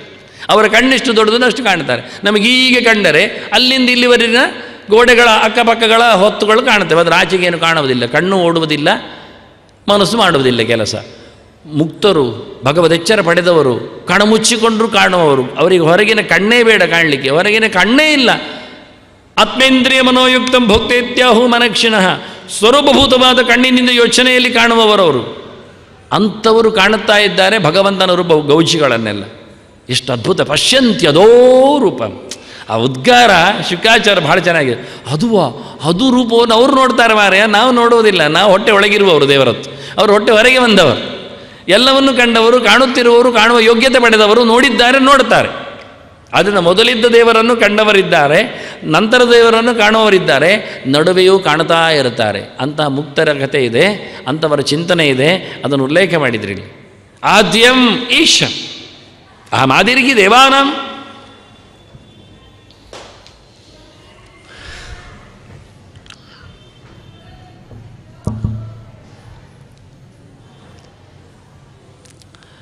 ದೇವತೆಗಳಿಗೆ ದೇವರು ಕಂಡರು, ಕಂಡ ಸುದ್ದಿಯನ್ನು ದೇವತೆಗಳು ಹಂಚಿಕೊಂಡರು. ನಮ್ಮ ಬದಿಗೆ ಯಾರು ತಿಳಿಸಿಕೊಟ್ಟರು? ಇದಕ್ಕೆ ಕೃಷ್ಣ ಹೇಳ್ತಾನೆ, ನಾನು ಮೊದಲಿದ್ದೇನೆ ಹೇಳುವುದು ಕಂಡವರಿಗೆ ಗೊತ್ತಾಯಿತು, ನೀನಿದ್ದೀನಿ ನಿನಗೆ ಗೊತ್ತಿದೆ. ಮುಕ್ತರು ಇಲ್ಲಿ ಬರ್ತಾರೆ, ಅವರೇನು ಉಪದೇಶ ಮಾಡುವುದಿಲ್ಲ ನಮಗೆ ಬಂದು. ಮುಕ್ತರು ಒಂದು ಕ್ಲಾಸ್ ತಗೊಳ್ಳುವುದು ಅಂತಿಲ್ಲ, ಅವರಿಗೆ ಇಲ್ಲಿಯ ಕ್ಲಾಸ್ ಬೇಡ ಅವರಿಗೆ. ಹಾಗಾಗಿ ನಮಗೆ ಹೇಳುವವರು ಯಾರು? ಯಜ್ಞೇನ ಯಜ್ಞಮಯಜಂತ ದೇವಾ ತಾನಿ ಧರ್ಮಾಣಿ ಪ್ರಥಮಾನ್ಯಾಸನ್ ತೇ ನಾಕಂ ಮಹಿಮಾನ ಸಚಂತೆ ಯತ್ರ ಪೂರ್ವೇ ತೇ ನಾಕಂ ಮಹಿಮಾನ ಸಚಂತೆ. ಅವರು ಎತ್ತರಗೇರಿ ಆಯಿತು, ನಮಗೆ ಯಾರು ಮತ್ತೆ ಅಂದರೆ ಅದಕ್ಕೆ ಕೃಷ್ಣ ಹೇಳ್ತಾನೆ, ಆದಿರಿಹಿ ದೇವಾನಾಂ ಮಹರ್ಷೀಣಾಂಚ ಭಾರತ ಅಂತಾನೆ. ನಾನು ಋಷಿಗಳಿಗೂ ಮೊದಲಿದ್ದವನೇ ಹೇಳಿಕೊಟ್ಟವನೇ, ಆದ್ದರಿಂದ ಋಷಿಗಳು ನಿಮಗೆ ಕಾಂಟ್ಯಾಕ್ಟ್ ಮಾಡ್ತಾರೆ, ಹೇಳಿ ತಿಳಿಸ್ತಾರೆ. ನಿಮ್ಮನ್ನು ಕಾಂಟ್ಯಾಕ್ಟ್ ಮಾಡಲಿಕ್ಕೆ, ನಿಮಗೆ ತಿಳಿಸಿಕೊಡಲಿಕ್ಕೆ ಮಾಧ್ಯಮ ಯಾರು ಕೇಳಿದರೆ ಸಾಮಾನ್ಯ ಋಷಿಗಳು. ನಮಗೆ ಎಲ್ಲರಿಗೆ ಋಷಿ ಹಾಕಿ ಬಿಡ್ತೇವೆ. ಅದಕ್ಕೆ ಕೃಷ್ಣ ಮೊದಲೇ ಹೇಳ್ತಾನೆ ಮಹರ್ಷೀಣಾಂಚ, ನಾನು ದೊಡ್ಡ ಮಟ್ಟಿನ ಋಷಿಗಳನ್ನು ಉಲ್ಲೇಖ ಮಾಡಿದ್ದೇನೆ. ಮಹತ್ತಿಗೆ ಬರುವುದು ಹೇಗೆ ಕೇಳಿದರೆ ದೇವರೇ ಎಲ್ಲ ಅಂತ ನೋಡಿಕೊಂಡವರಿಗೆ ಮಾತ್ರ ನಾವು ಮಹಾತ್ಮ ಅಂತ ಟೈಟಲ್ ಹೇಳೋದು. ನಮಗೀಗ ದುಡ್ಡು ಸಿಕ್ಕಿದ್ದವರಿಗೆಲ್ಲ ಮಹಾತ್ಮ ಅಂತೇವೆ ನಾವು, ಅದು ಸಮಯ ಇಲ್ಲ ಅಂತ ನೀವು. ವಾಸುದೇವ ಸರ್ವಮಿತಿ ಸ ಮಹಾತ್ಮ ಸುದುರ್ಲಭ. ಭಗವಂತನೇ ಎಲ್ಲ ಅಂತ ನೋಡಿಕೊಂಡವನಿಗೆ, ಎಲ್ಲೆಡೆ ತುಂಬಿದ ಭಗವಂತನ ಎಚ್ಚರ ಮಾಡಿಕೊಂಡವನಿಗೆ ನಾವು ದೊಡ್ಡ ಚೇತನ ಅಂತ ಹೇಳೋದು. ಮಹಾನ್ ಆತ್ಮ, ಮಹಾತ್ಮ ಅಂದರೆ ಹಿರಿಯ ಜೀವ ಅಂತ, ದೊಡ್ಡ ಚೇತನ, ಒಳ್ಳೆ ಭಗವಂತನ ಎಚ್ಚರ ಮಾಡಿಕೊಂಡಿದ್ದಾನೆ ಅಂತ ಜ್ಞಾನದಲ್ಲಿ ಎತ್ತರದವನನ್ನು ಮಹಾತ್ಮ ಕರಿತೇವೆ, ಮತ್ತು ಯಾವುದಕ್ಕೂ ಕರೆಯುವುದಿಲ್ಲ. ಆದ್ದರಿಂದ ಇವನು ಮಹಾನ್ ವ್ಯಕ್ತಿಯಾಗಿದ್ದಾನೆ. ಯಾರು? ಋಷಿ, ಜ್ಞಾನ ಸಂಪಾದನೆ ಮಾಡಿದವ, ಭಗವದ್ ಎಚ್ಚರ ಮಾಡಿದವ, ಅವನು ಇನ್ನೊಬ್ಬರನ್ನು ಕಮ್ಯುನಿಕೇಟ್ ಮಾಡ್ತಾನೆ, ಮುಡುತ್ತಾನೆ. ಯಾರು ದೇವರನ್ನು ಕಂಡಿದ್ದಾನೆ ಅವರು ದೇವರ ಬಗ್ಗೆ ಮಾತಾಡೋದ್ರಲ್ಲಿ ಅಧಿಕೃತತೆ ಇದೆ. ಯಾರು ಕಂಡವರ ಮಾತು ಹೇಳಲಿಕ್ಕೆ ಹೋಗ್ತಾರೆ ಅಂಥವರು ಸ್ವಂತ ಪ್ರಜ್ಞೆ ಇಲ್ಲದೇ ಇರೋದ್ರಿಂದ ಅವರ ಮಾತು ಕೇಳಲಿಕ್ಕಿಲ್ಲ. ದೇವರನ್ನು ಕಂಡವರ ಮಾತು ಕೇಳಬೇಕೇ ಹೊರತು ಕಂಡವರ ಮಾತು ಕೇಳಿ ಇವತ್ತು ಏನೇನು ಮಾಡಿಕೊಂಡ್ರೆ ಏನಾಗುತ್ತೆ ನೋಡಿ. ಬಂದದ್ದೆಲ್ಲ ಇರಲಿ ಅಂತ ಹೇಳಿಕೊಂಡು ಹೊಟ್ಟೆ ತುಂಬಿಸಿಕೊಳ್ಳುವಂತೆ ಕೇಳಿದ್ದೆಲ್ಲ ಆಗಲಿ ಕೇಳಿಕೊಂಡ್ರೆ ತಲೆ ಹಾಳಾಗಿ ಹೋಗ್ತದೆ. ಹಾಗಾಗಿ ಮಹರ್ಷೀಣಾಂಚ ಅಂತ ಕೃಷ್ಣ ಎಚ್ಚರದಲ್ಲಿ ಜ್ಞಾನಿಗಳ ಬಗ್ಗೆ ತುಂಬು ಭರವಸೆಯಿಂದ ಮಾತನ್ನು ಕೊಟ್ಟಿದ್ದಾನೆ. ಅವರು ಹೆಚ್ಚು ಮಾತಾಡುವುದಿಲ್ಲ, ಹೆಚ್ಚು ಕಡೆಯಲ್ಲಿ ಸಿಗುವುದೂ ಇಲ್ಲ. ಅವರನ್ನು ನಾವು ಹುಡುಕಬೇಕು ಹೊರತು ಅವರು ನಮ್ಮನ್ನು ಹುಡ್ಕೊಂಡು ಬರುವುದಿಲ್ಲ. ಸಾಮಾನ್ಯವಾಗಿ ಹೇಳುಗರ ಹತ್ತಿರದಲ್ಲಿ ಕೇಳುಗರು ಹೋಗುವುದು ವಾಡಿಕೆ. ಕೃಷ್ಣ ಹೇಳಿದದನ್ನೇ, ತದ್ವಿದ್ಧಿ ಪ್ರಣಿಪಾತೇನ ಪರಿಪ್ರಶ್ನೇನ ಸೇವೆಯ ಉಪದೇಕ್ಷಂತಿ ತೇ ಜ್ಞಾನಂ ಜ್ಞಾನಿನಃ ತತ್ವದರ್ಶಿನಃ ಅಂತ. ಸರಿಯಾಗಿ ತಿಳಿದವರಾದರೆ ಅವರ ಹತ್ತಿರ ನಾವು ಹೋಗಬೇಕು. ಅರ್ಧಂಬರ್ಧ ತಿಳಿದವರಾದರೆ ಅವರೇ ನಮ್ಮ ಹತ್ತಿರ ಬಂದಿರ್ತಾರೆ. ಆದರೆ ನಮ್ಮ ಹತ್ತಿರ ಯಾರಾದರೂ ಬಂದು ಹೇಳಿಕೊಟ್ರೆ ಹೆಚ್ಚಿನ ಅಂಶ ಡೂಪ್ಲಿಕೇಟ್ ಅಂತ ಅರ್ಥ, ಅದು ಸರಿ ಇಲ್ಲ ಅಂತ ಅರ್ಥ. ಒಂದು ಸ್ವಲ್ಪ ಉಂಟು ಕೇಳ್ರಿ ಹೇಳಿದರೆ ಬೇಡ ಮಾರ ನೀವು ಹೇಳಿ ಹೋಗಿ, ಬೇಕಾದರೆ ಏನೋ ತೊಗೊಂಡೋಗಿ ಅಷ್ಟೇ, ಕೇಳಿಕೊಳ್ಳಬೇಕಾಗಿಲ್ಲ. ಕ್ರಮವೇ ಆಗಿತ್ತು. ಇನ್ನೊಮ್ಮೆ ರಾಜನ ಹತ್ತಿರದಲ್ಲಿ ಭಾಗವತ ಹೇಳುತ್ತೇನೆ ಅಂತ ಒಬ್ಬ ಓಡಿ ಬಂದ. ಸಹಜವಾಗಿ ಅವನಿಗೆ ದುಡ್ಡು ಕಮ್ಮಿ ಇತ್ತು, ಆಸೆ ಇತ್ತು ರಾಜ ಕೊಡ್ತಾನೆ ಅಂತ. ರಾಜ ಹೇಳಿದ, ಪುರುಸೋತ್ತು ಕಮ್ಮಿ ಉಂಟು ಮಾರಾಯ, ಇನ್ನೊಂದು ಸರ್ತಿ ಭಾದ್ರಪದಕ್ಕೆ ಬಾ, ಈಗ ಬೇಡ ಹೋಗು, ಪುರಷ್ಟಿಪತಿ ಸಾಕು ಅಂದವ. ಸರಿ ಆಯಿತು ಅಂತೇಳಿ ಮತ್ತೊಂದು ಸರ್ತಿ ಬಂದ. ಬಂದಾಗ ರಾಜ ಹೇಳುತ್ತಾನೆ, ಈ ಸರ್ತಿ ಏನೋ ಅಡೆತಡೆ ಉಂಟು, ಕೊರೋನಾ ಎಲ್ಲ ಬಂದಿದೆ ಕಾಣ್ತದೆ, ನೀನು ಇನ್ನೊಂದು ಸರ್ತಿ ಸ್ವಲ್ಪ ಚೆನ್ನಾಗಿ ಓದಿಕೊಂಡು ತಿಳಿದು ಬಾ ಹೇಳಿದ. ಸರಿ, ರಾಜನಿಗೆ ಇನ್ನು ಜಾಸ್ತಿ ಹೇಳಬೇಕಂದ್ರೆ ಸ್ವಲ್ಪ ಜಾಸ್ತಿ ಕೇಳ್ತಾನೆ ಕಾಣುತ್ತೆ, ಓದಿಕೊಂಡು ಬಾ ಅಂದಿದ್ದಾನೆ ಅಂತ ನೆಕ್ಸ್ಟ್ ಟೈಮ್ ಬಂದಾಗ ಬಹಳ ಎಲ್ಲ ವ್ಯಾಖ್ಯಾನಗಾರರನ್ನೆಲ್ಲ ಮಾತಾಡಿಸಿ ಬಂದಿದ್ದಾನೆ. ರಾಜರ ಹತ್ರ ಹೇಳಿದ, ರಾಜರೇ ಹೇಗೆ ಹೇಳುವ, ನಿನ್ನ ಉಮೇದು ಜಾಸ್ತಿ ಉಂಟು ಮಾರೆ, ನನ್ನ ಉಮೇದು ಜಾಸ್ತಿ ಆಗಬೇಕಲ್ಲ, ಮತ್ತೊಂದಿಷ್ಟು ನೋಡು ಆಗ್ತದಾ ಅಂತ ಹೇಳಿದ. ಆಯಿತು ಒಂದು ಹೋದ. ಮತ್ತೊಂದು ಸರ್ತಿ ಬಂದ ರಾಜನ ಹತ್ರ. ರಾಜ ಹೇಳ್ತಾನೆ, ಸ್ವಲ್ಪ ದುಡ್ಡು ಒಟ್ಟು ಮಾಡ್ತಾ ಇದ್ದೇನೆ, ದೊಡ್ಡ ಮಟ್ಟಿನಲ್ಲಿ ಕೊಡುವ ನಿನ್ನ ಸೇವೆ ಅಂದ. ಮತ್ತು ಕಳಿಸಿದ. ಇವ ಬಾರಿ ಮತ್ತೆ ನೋಡ್ತಾ ಅಧ್ಯಯನ ಮಾಡ್ತಾ ಚಿಂತನೆ ಮಾಡ್ತಾ ಪ್ರತಿ ಸರ್ತಿಯೂ ಅಲರ್ಟ್ ಆಗಬೇಕು, ರಿಫ್ರೆಶ್ ಆಗಬೇಕು ಅಂತ ನೋಡ್ತಾ ಇದ್ದಾನೆ. ಮತ್ತೊಂದು ಸರ್ತಿ ಬರಲೇ ಇಲ್ಲ. ರಾಜ ಹೋಗ್ತಾನೆ, ಬರಲಿಲ್ಲಲ್ಲ ಈ ಸರ್ತಿ, ಹೊಟ್ಟೆ ತುಂಬಿದೆ ಅಂದ, ಭಾಗವತ ಮಾತಾಡಿದೆ ಅಂದ. ಈಗ ಹೇಳು ಮಾರಾಯ ಅಂದ ದೇವರು ಅವನ ಹತ್ರ, ಈಗ ನೀನು ನಿಜವಾಗಿ ಬರ್ತಾ ಇಲ್ಲ ನೋಡು, ನಿನಗೆ ಬಂದಿದೆ ಅಂತ ಅರ್ಥ ಸುದ್ದಿ. ರಾಜನೇ ಅವನ ಮನೆಗೆ ಹೋಗಿ ಚಿಂತನೆಗೆ ಕೂತಾಗ ಈಗ ಹೇಳು. ಯಾವಾಗ ನನಗೆ ಬರಬೇಡ ಅಂತ ಕಾಣುತ್ತೆ ಸೊತ್ತು ಅರ್ಥ, ಅವನು 6-7 ಸರ್ತಿ ಓದಿಕೊಂಡಾಗ ಭಾಗವತ ಮಾತಾಡಿತವನ ಹತ್ರ. ಸತ್ಯ ಏನು ಗೊತ್ತಾಯಿತು. ಆದಿ ಮಧ್ಯಾಮಸಾನೇಶು ವೈರಾಗ್ಯಾಖ್ಯಾನ ಮದ್ಭೂತಂ ಅಂತಾರೆ. ಭಾಗವತ ಚೆನ್ನಾಗಿ ಓದಿದವ ಪಕ್ಕ ಸಿಗುವುದಿಲ್ಲಂತೆ, ಮತ್ತೆ ಎಲ್ಲ ಬಿಟ್ಟು ಹೋಗ್ತಾನಂತೆ. ಎಲ್ಲ ಬಿಟ್ಟು ಹೋಗ್ತಾನೆ ಆಗಿದ್ದರೆ ಅವನು ಭಾಗವತ ಚೆನ್ನಾಗಿ ಓದಿದ್ದಾನೆ ಅಂತ ಅರ್ಥ. ಇಲ್ಲಾದರೆ ಏನಾದರೂ ಬೇಕು ಅಂತ ಬಂದರೆ ಅವನು ಓದಲಿಲ್ಲ ಭಾಗವತ ಅಂತ ಅರ್ಥ. ಎಷ್ಟು ಪರೀಕ್ಷೆ ನೋಡಿ ಹಿಂದಿನವನು ಮಾಡಿದ್ದು. ವಿದ್ಯಾವತಾಂ ಭಾಗವತೇ ಪರೀಕ್ಷಾ. ಇವತ್ತು ನಮಗೆ ದಂಡಿಯಾಗಿ ಸಿಗ್ತಾರೆ. ಯಾಕೆ, ಯಾರು ಓದಿಕೊಳ್ಳೋದವರಿಂದ ಗ್ಯಾರಂಟಿ ಆಗ್ತದೆ ಅಂತ ಮತ್ತೆ ವಿಷಯ ಏನಿಲ್ಲ. ಆದರೆ ನಾವು ಅವರ ಹತ್ರ ಹೇಳಿಸ್ತೇವೆ, ತೊಂದರೆ ಮೇಲೆ ಒಂಚೂರಾದರೂ ಓದಿಕೊಂಡು ಅಷ್ಟು something is better than nothing ಅಂತ ನಮ್ಮದೊಂದು ಸ್ಲೋಗನ್ನೇ ಬೇರೆ ಆಗಿಬಿಟ್ಟಿದೆ. ಹಾಗಾಗದಿರಲಿ, ಸತ್ಯಕ್ಕೆ ಬೆಲೆ ಬರಲಿ. ಆ ದೃಷ್ಟಿಯಿಂದ ಭಗವಂತ ಹೇಳುವಾಗ ಮಹರ್ಷೀಣಾಂ ಅಂದ. ವ್ಯಾಸರು ಹೇಳಿಕೊಳ್ತಾರೆ ನೋಡಿ, ಸತ್ಯ ಹೇಳಿದರೆ ಶ್ರೀಮದ್ಭಾಗವತೆ ಮಹಾಮುನಿಕೃತೆ ಕಿಂವಾಪರೈಹಿ ಈಶ್ವರ ಅಂತಾರೆ. ಮಹಾಮುನಿ ಅಂತ ಶಬ್ದ ಆಗುವಾಗ ನಾವೆಲ್ಲ ಹಾಕುವುದೇ ಇಲ್ಲ. ನಾನೆಲ್ಲ ಹೇಳಿಕೊಳ್ತೇನೆ ಕೆಲವೊಮ್ಮೆ ಹೇಳುವಾಗ. ವೇದವ್ಯಾಸ ಮಹಾಮುನಿನ ಕೃತಂ ಭಾರತಂ ಹೇಳಬೇಕು ನಾವು. ಸಾಮಾನ್ಯ ಋಷಿ ಅಲ್ಲ ಅವರು, ಅವರೇ ಹಾಕಿಕೊಂಡ ಶಬ್ದ ಅದು. ಅವರೇ ಹಾಕಿಕೊಂಡದನ್ನು ಹಾಕ್ಕೊಳ್ಳೋದಿದೆ. ನಾವಂತೂ ಟೈಟಲ್ ಕೊಡುವುದಿಲ್ಲ ಯಾರಿಗೂ. ಅಷ್ಟು ಬುದ್ಧಿವಂತಿಕೆ ಇಲ್ಲ ನಮ್ಮಲ್ಲಿ, ಅಷ್ಟು ಎತ್ತರತನವು ನಮ್ಮಲ್ಲಿ ಇಲ್ಲ ಮಗದೊಬ್ಬನ ಎತ್ತರವನ್ನು ಗುರುತಿಸುವಲ್ಲಿ. ಅದು ವ್ಯಾಸರೇ ಹೇಳಿಕೊಳ್ತಾನೆ, ನಾನು ಮಹಾಮುನಿ ಅಂತ, ಮಹರ್ಷಿ ಅಂತ. ಆದರೆ ಮಹರ್ಷಿ ಆಗಬೇಕಾದ್ರೆ ಅಟ್ಲೀಸ್ಟ್ ಭಾರತ ಪುರಾಣಗಳ ಚಿಂತನೆ, ಇತಿಹಾಸ ಪುರಾಣಾಭ್ಯಾಂ ವೇದಂ ಸಮಪ್ರಮೇತ್ ಅಂತ. ಋಷಯೋ ಮಂತ್ರದ್ರಷ್ಟಾರಹ ಅಂತ ಅನುಕ್ರಮಣಿಕಾಗಾರನ ಕತೆ. ಋಷಿಗಳು ಅಂದರೆ ಏನು ಕೇಳಿದರೆ, ಭಗವಂತನ ಎಚ್ಚರಕ್ಕೆ ಒಳಗಿಂದ ಕೂತು ಮಂತ್ರವನ್ನು ಮಾತನ್ನು ಕಂಡವರು, ಗುರುತಿಸಿದವರು ಅಂತ. ಅವರಿಗದು ಫ್ಲ್ಯಾಶ್ ಹೊಳೆದತ್ತು. ಅವರು ಮಾಡಿದ್ದಲ್ಲ, ಅವರು ಕಂಪೈಲಿಂಗ್ ಅಲ್ಲ, ಅವರು ಕೃತಿಕಾರ ಅಲ್ಲ. ಅವರು ಅವರಿಗೆ ಭಗವಂತನ ಬಗ್ಗೆ ಇರತಕ್ಕ ಮಾತುಗಳು ಕಂಡತ್ತು. ಅದನ್ನು ಹಾಗೆ ಗುರುತಿಸಿ ಗುರುಗಳ ಹತ್ರ ಒಪ್ಪಿಸ್ತಾರೆ. ಗುರುಗಳು ಅದು ಸರಿ ಮಾರಾಯ ಹೌದು ಅಂತಾರೆ. ಹಾಗಾಗಿ ಅಂಥ ಎತ್ತರದಲ್ಲಿ ಕೂತ ಋಷಿಗಳು ಮಹತ್ತಿಕೆಯನ್ನು ಪಡೆದು ಭಗವಂತನ ಬಗ್ಗೆ ತಿಳಿಸಿಕೊಡ್ತಾರೆ. ಅದು ತಿಳುಕೋ, ಅದು ಇದ್ದಾರೆ, ಅಲ್ಲಿ ನಾನು ಆದ್ಯನಿದ್ದೇನೆ ಅಂತಾನೆ. ಹೀಗೆ ಬಹಳ ಚಂದವಾಗಿ ಅಹಂ ಆದ್ಯಂಚ ಅಹಂ ಆದಿರ್ಹಿ ಭೂತ ಅಹಂ ಆದಿರ್ಹಿ ದೇವಾನ ಮಹರ್ಷಿಣಾಂಚ ಭಾರತ ಆದ್ಯಂ. ಇನ್ನು ಮುಂದಿನದ್ದು ಭಾರಿ ಜೋರಿನ ಶಬ್ದ, ಇದು ಇವತ್ತು ಪೂರ್ತಿ ಆಗಲಿಕ್ಕಿಲ್ಲ. ಆದರೂ ಈಶಂ ತ್ರೈಗುಣ್ಯವರ್ಜಿತಮಜಂ ವಿಭುಮಾದ್ಯಮೀಶಂ. ದೇವರು ದೊಡ್ಡವನು ಅನ್ನುವುದು ನಾನೇ ಹೇಳಬೇಕು. ಈಶ ಅಂದರೆ ಅಷ್ಟೇ, ಮತ್ತೆಂದಲ್ಲ, ಇಷ್ಟೇ. ಸರ್ವಸಮರ್ಥ, ಎಲ್ಲವನ್ನು ಮಾಡುವವನು, ಮಾಡಲಿಕ್ಕೆ ಯೋಗ್ಯತೆ ಉಳ್ಳವನು ದೇವರು. ಈಶ್ವರ, ಹಿರಿಯ, ದೊರೆ, ಅದನ್ನು ಹೇಳಿಕೊಂಡ ದೇವರು ಚೆನ್ನಾಗಿ ಹೇಳಿದಾನೆ. ಈಶ್ವರ ಸರ್ವಭೂತಾನಾಂ, ಒಂದೇ ಗೆರೆಯಲ್ಲಿ ಹೇಳಿದ, ಎಲ್ಲರಿಗೂ ನಾನೇ ಒಡೆಯ. ಒಂದೊಂದು ಗುಂಪು ಗಡನ ಮತ್ತೊಂದು ಇನ್ನೊಂದು ಏನಿಲ್ಲ. ಸಂಕೋಚೆ ಮಾನವಾವಾತ್, ಮರ್ಯಾದೆ ತೆಗಿಬೇಡಿ ಮತ್ತೆ ಕಮ್ಮಿ ಮಾಡಲಿಕ್ಕೆ. ದೇವರು ಇಲ್ಲಿಗೆ ಮಾತ್ರ ಗುರು, ದೊರೆ ಅಲ್ಲ. ಎಲ್ಲ ಜೀವರಾಶಿಗಳಿಗೂ ಅಂಡಜ ಉದ್ಬಿಜ ಸ್ವೇದಜ ದರಾಯುಜ ಹುಟ್ಟಿ ಬಂದರೆ 4 ಕಡೆಯಲ್ಲಿ ಬರ್ಬೋದು ನಾವು. ಮಂಡ್ಯ ಸಮ ಇಲ್ಲದವರು ಒಂದು ಗರ್ಭಚೀಲದಲ್ಲಿ ಬರ್ಬೋದು, ಮೊಟ್ಟೆ ಒಳಗಿದ್ದವರೆಗೆ ಬರ್ಬೋದು, ಗಲೀಜಿನಿಂದ ಹೊರಗೆ ಹಾರ್ಬೋದು, ನೆಲ ಒಡೆದು ಚಿಗುರ್ಬೋದು. ಇಷ್ಟು ಬಿಟ್ಟರೆ ಬೇರೆ ಕಡೆಯಲ್ಲಿ ಬರಲಿಕ್ಕಿಲ್ಲ ನಮಗೆ. ಕರಾರುವಾಕ್ಯ ಕೇಳ್ತಾರೆ ಮರ. ಒಂದು ಜನ್ಮದ ಬಗ್ಗೆ ಮಾತಾಡಿದರೆ ನಮ್ಮ ಜಾತಕ ಪೂರ ಅಲ್ಲಾಡಿಸ್ತಾರೆ ಅವರು. ಎಲ್ಲಿಂದ ಬಂದೆ ನೀನು ಕೇಳ್ತಾರೆ. ನೆಲದಡಿಯಿಂದ ಬಂದದ್ದ, ಹಾಗಾದರೆ ನೀನು ಮರಮಟ್ಟುಗಳ ಜಾತಿಯಲ್ಲಿ ಸೇರ್ತೀಯ. ನೀನು ಗಲೀಜು ಕೊಂಪೆಯಿಂದ ಬಂದದ್ದ, ಹಾಗಾದರೆ ನೀನು ಇನ್ಸೆಕ್ಟ್ಸ್ಗಳೆಲ್ಲ, ನೀನು ಸ್ವೇದಜಗಳೆಲ್ಲ ಹಾಗೆ ಇನ್ಸೆಕ್ಟ್ಸ್ಗಳು. ಇಲ್ಲ ನೀನು ಮೊಟ್ಟೆಯಿಂದ ಹೊಡೆದದ್ದ, ಹಾಗಾದರೆ ನೀನು ಹಕ್ಕಿ ಜಾತಿಯಲ್ಲಿ ಬರ್ತಿ. ನೋಡು ಅಲ್ಲಿತ್ತು. ನಾನು ಕಳೆದ ಬಾರಿ ಒಮ್ಮೆ ಹೇಳಿದ್ದೇನೆ, ಮೊಟ್ಟೆ ಬರುವುದಾದರೆ ಕಣ್ಣು ಹೇಗಿರ್ತದೆ, ಹುಟ್ಟಿ ಬರುವುದಾದರೆ ಹೇಗೆ ಬರ್ತದೆ ಬಾಲ ಎಲ್ಲ ಅಂತ. ಇನ್ನೊಂದು ಬಿಟ್ಟರೆ ಮರಿಯಾಗುವುದು ಗರ್ಭಚೀಲದಲ್ಲಿ ಬರಲಿಕ್ಕೆ.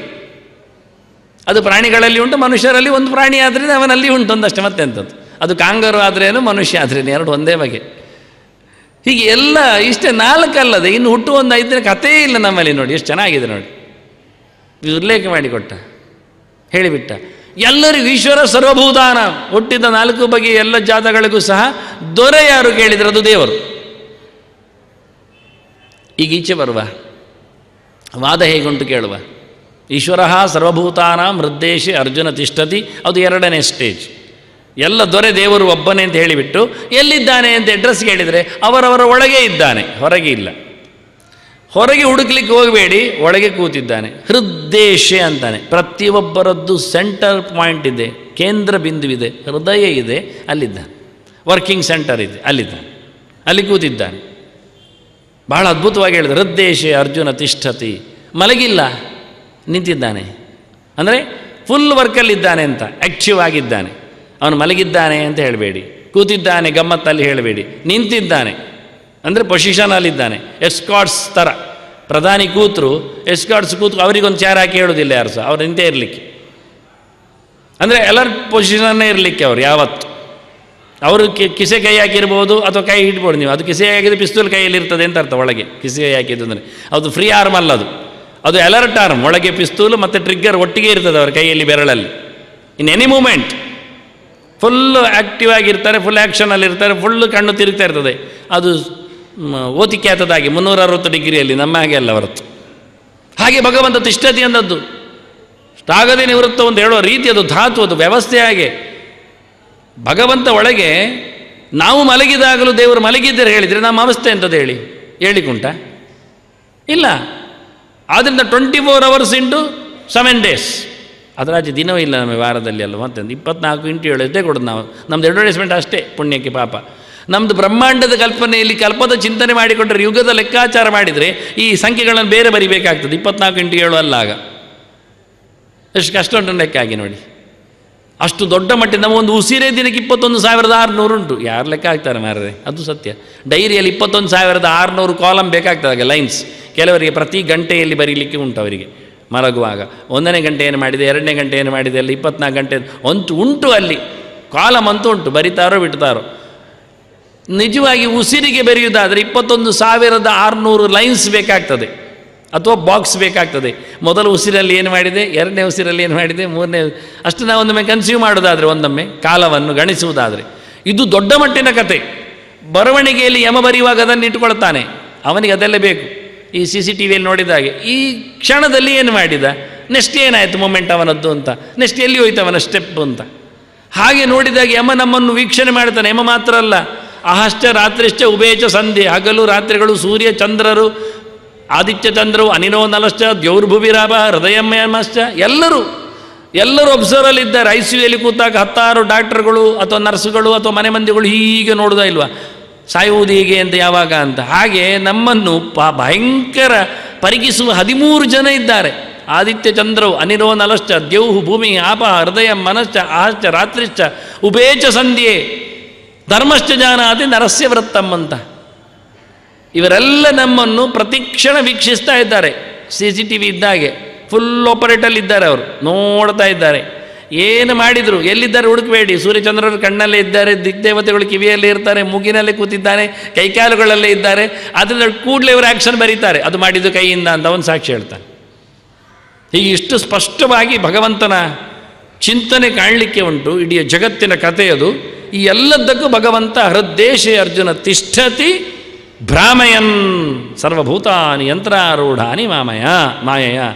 ಭಾಳ ಅದ್ಭುತವಾಗಿ ಇಡೀ ಜಗತ್ತನ್ನು ನಡೆಸ್ತಾನೆ ಇದ್ದಾನೆ. ಒಂದು ದೃಷ್ಟಾಂತ ಸುಲಭ ಕೇಳಿದರೆ ಭ್ರಾಮಯನ್ ಅಂತ. ಈ ಗ್ರಹ ಉಂಟಲ್ಲ ಮೇಲ್ಗಡೆಯಲ್ಲಿ ಕೂತ ಭಚಕ್ರ, ಒಂದಾದರೂ ಡಿಕ್ಕೆ ಆಗ್ತದೆ ನೋಡಿ. ವಿಜ್ಞಾನಿಗಳು ಬರಿತಾ ಇರ್ತಾರೆ, ತಾಗ್ತದೆ ಬೀಳ್ತದೆ, ಅದೆಂದ ಆಗೋದೇ ಇಲ್ಲ. ಮೊನ್ನೆ ಗುರುಗೆ ಶೋ ಮೇಕರ್ ಹೊಡೆಯುವುದೆಲ್ಲ ಗೌಜಿ ಮಾಡಿದ್ದು 10-20 ವರ್ಷ ಕೆಳಗೆ. ಆ ಗೌಜಿ ಟುಸ್ಸಾಯ್ತಲ್ಲ, ನಮ್ಮದೆಲ್ಲ ನೆಲ ಬಾಂಬೆಲ್ಲ ಅಂತದ್ದೇ, ಪ್ರಯೋಜನ ಇಲ್ಲ, ಏನಾಗೋದಿಲ್ಲ ಬಿಡಿ. ಆ ಒಂದು ಫುಲ್ ಗ್ರಹಗಳು ಯಾವ ರೀತಿಯಲ್ಲಿ ಒಂದೇ ಲೆಕ್ಕಾಚಾರದಲ್ಲಿ ಹೋಗ್ತಾ ಉಂಟೋ, ತಿರುಗ್ತಾ ಉಂಟೋ, ಒಂದಕ್ಕೊಂದು ಡಿಕ್ಕಿಯಾಗದೆ, ಹಾಳು ಮಾಡಿಕೊಳ್ಳದೆ, ಹೊಡೆದುಕೊಳ್ಳದೆ, ಯಾವ ರೀತಿಯಲ್ಲಿ ಇಡೀ ಸ್ಯಾಟಲೈಟ್ಸ್ ಮೇಲಿನದ್ದು ಪೂರ್ತಿ ದೇವರು ಇಟ್ಟದ್ದು ಗ್ರಹಗಳ ಕತೆ ಭಚಕ್ರ ಹೇಗೆ ಉಂಟೋ ಹಾಗೆ ಇಡೀ ಜಗತ್ತುಂಟು ಅಂತಾನೆ. ಅದು ಕಂಟ್ರೋಲ್ ಬೈ ಇಯರ್. ಮೇಲಿನ ಲೋಕದಂತೆ ಕೆಳಗಿನ ಲೋಕ. ಇಲ್ಲಿದು ಪ್ರತಿಯೊಂದು ಸಹ ಗೊಂಬೆಯಾಟದಂತೆ ಭಗವಂತನ ಕೃಷ್ಣನ ತಂತ್ರದಲ್ಲಿ ನಿಂತಿದೆ ಅಂತ ದೇವರೇ ಒಳಗಿದ್ದುಕೊಂಡು ಹೇಳ್ತಾನೆ. ಟ್ರಿಗರ್ ಒಳಗಿದೆ ಅಂತ, ಒಳಗಿರುವುದಲ್ಲಿದ್ದಾನು ಹೃದ್ದೇಶ. ಒಳಗೂತವ ಇಡೀ ಕೆಲಸವನ್ನು ಪ್ರತಿಯೊಬ್ಬನಲ್ಲಿ ಇಡೀ ಜಗತ್ತಿನಲ್ಲಿ ಮಾಡ್ತಾನೆ ಅಂತ ಈಶ್ವರ ಚಿಂತನೆ ಹೊರಗೆ ಹೇಗಿದೆ ಎನ್ನುವುದನ್ನು ಮತ್ತೆ ನಾಳೆ ಅನುಸಂಧಾನಕ್ಕೆ ತರುವ ವಂದನೆಗಳು. ಶ್ರೀಕೃಷ್ಣಾರ್ಪಣಮಸ್ತು. ನಾರಾಯಣ.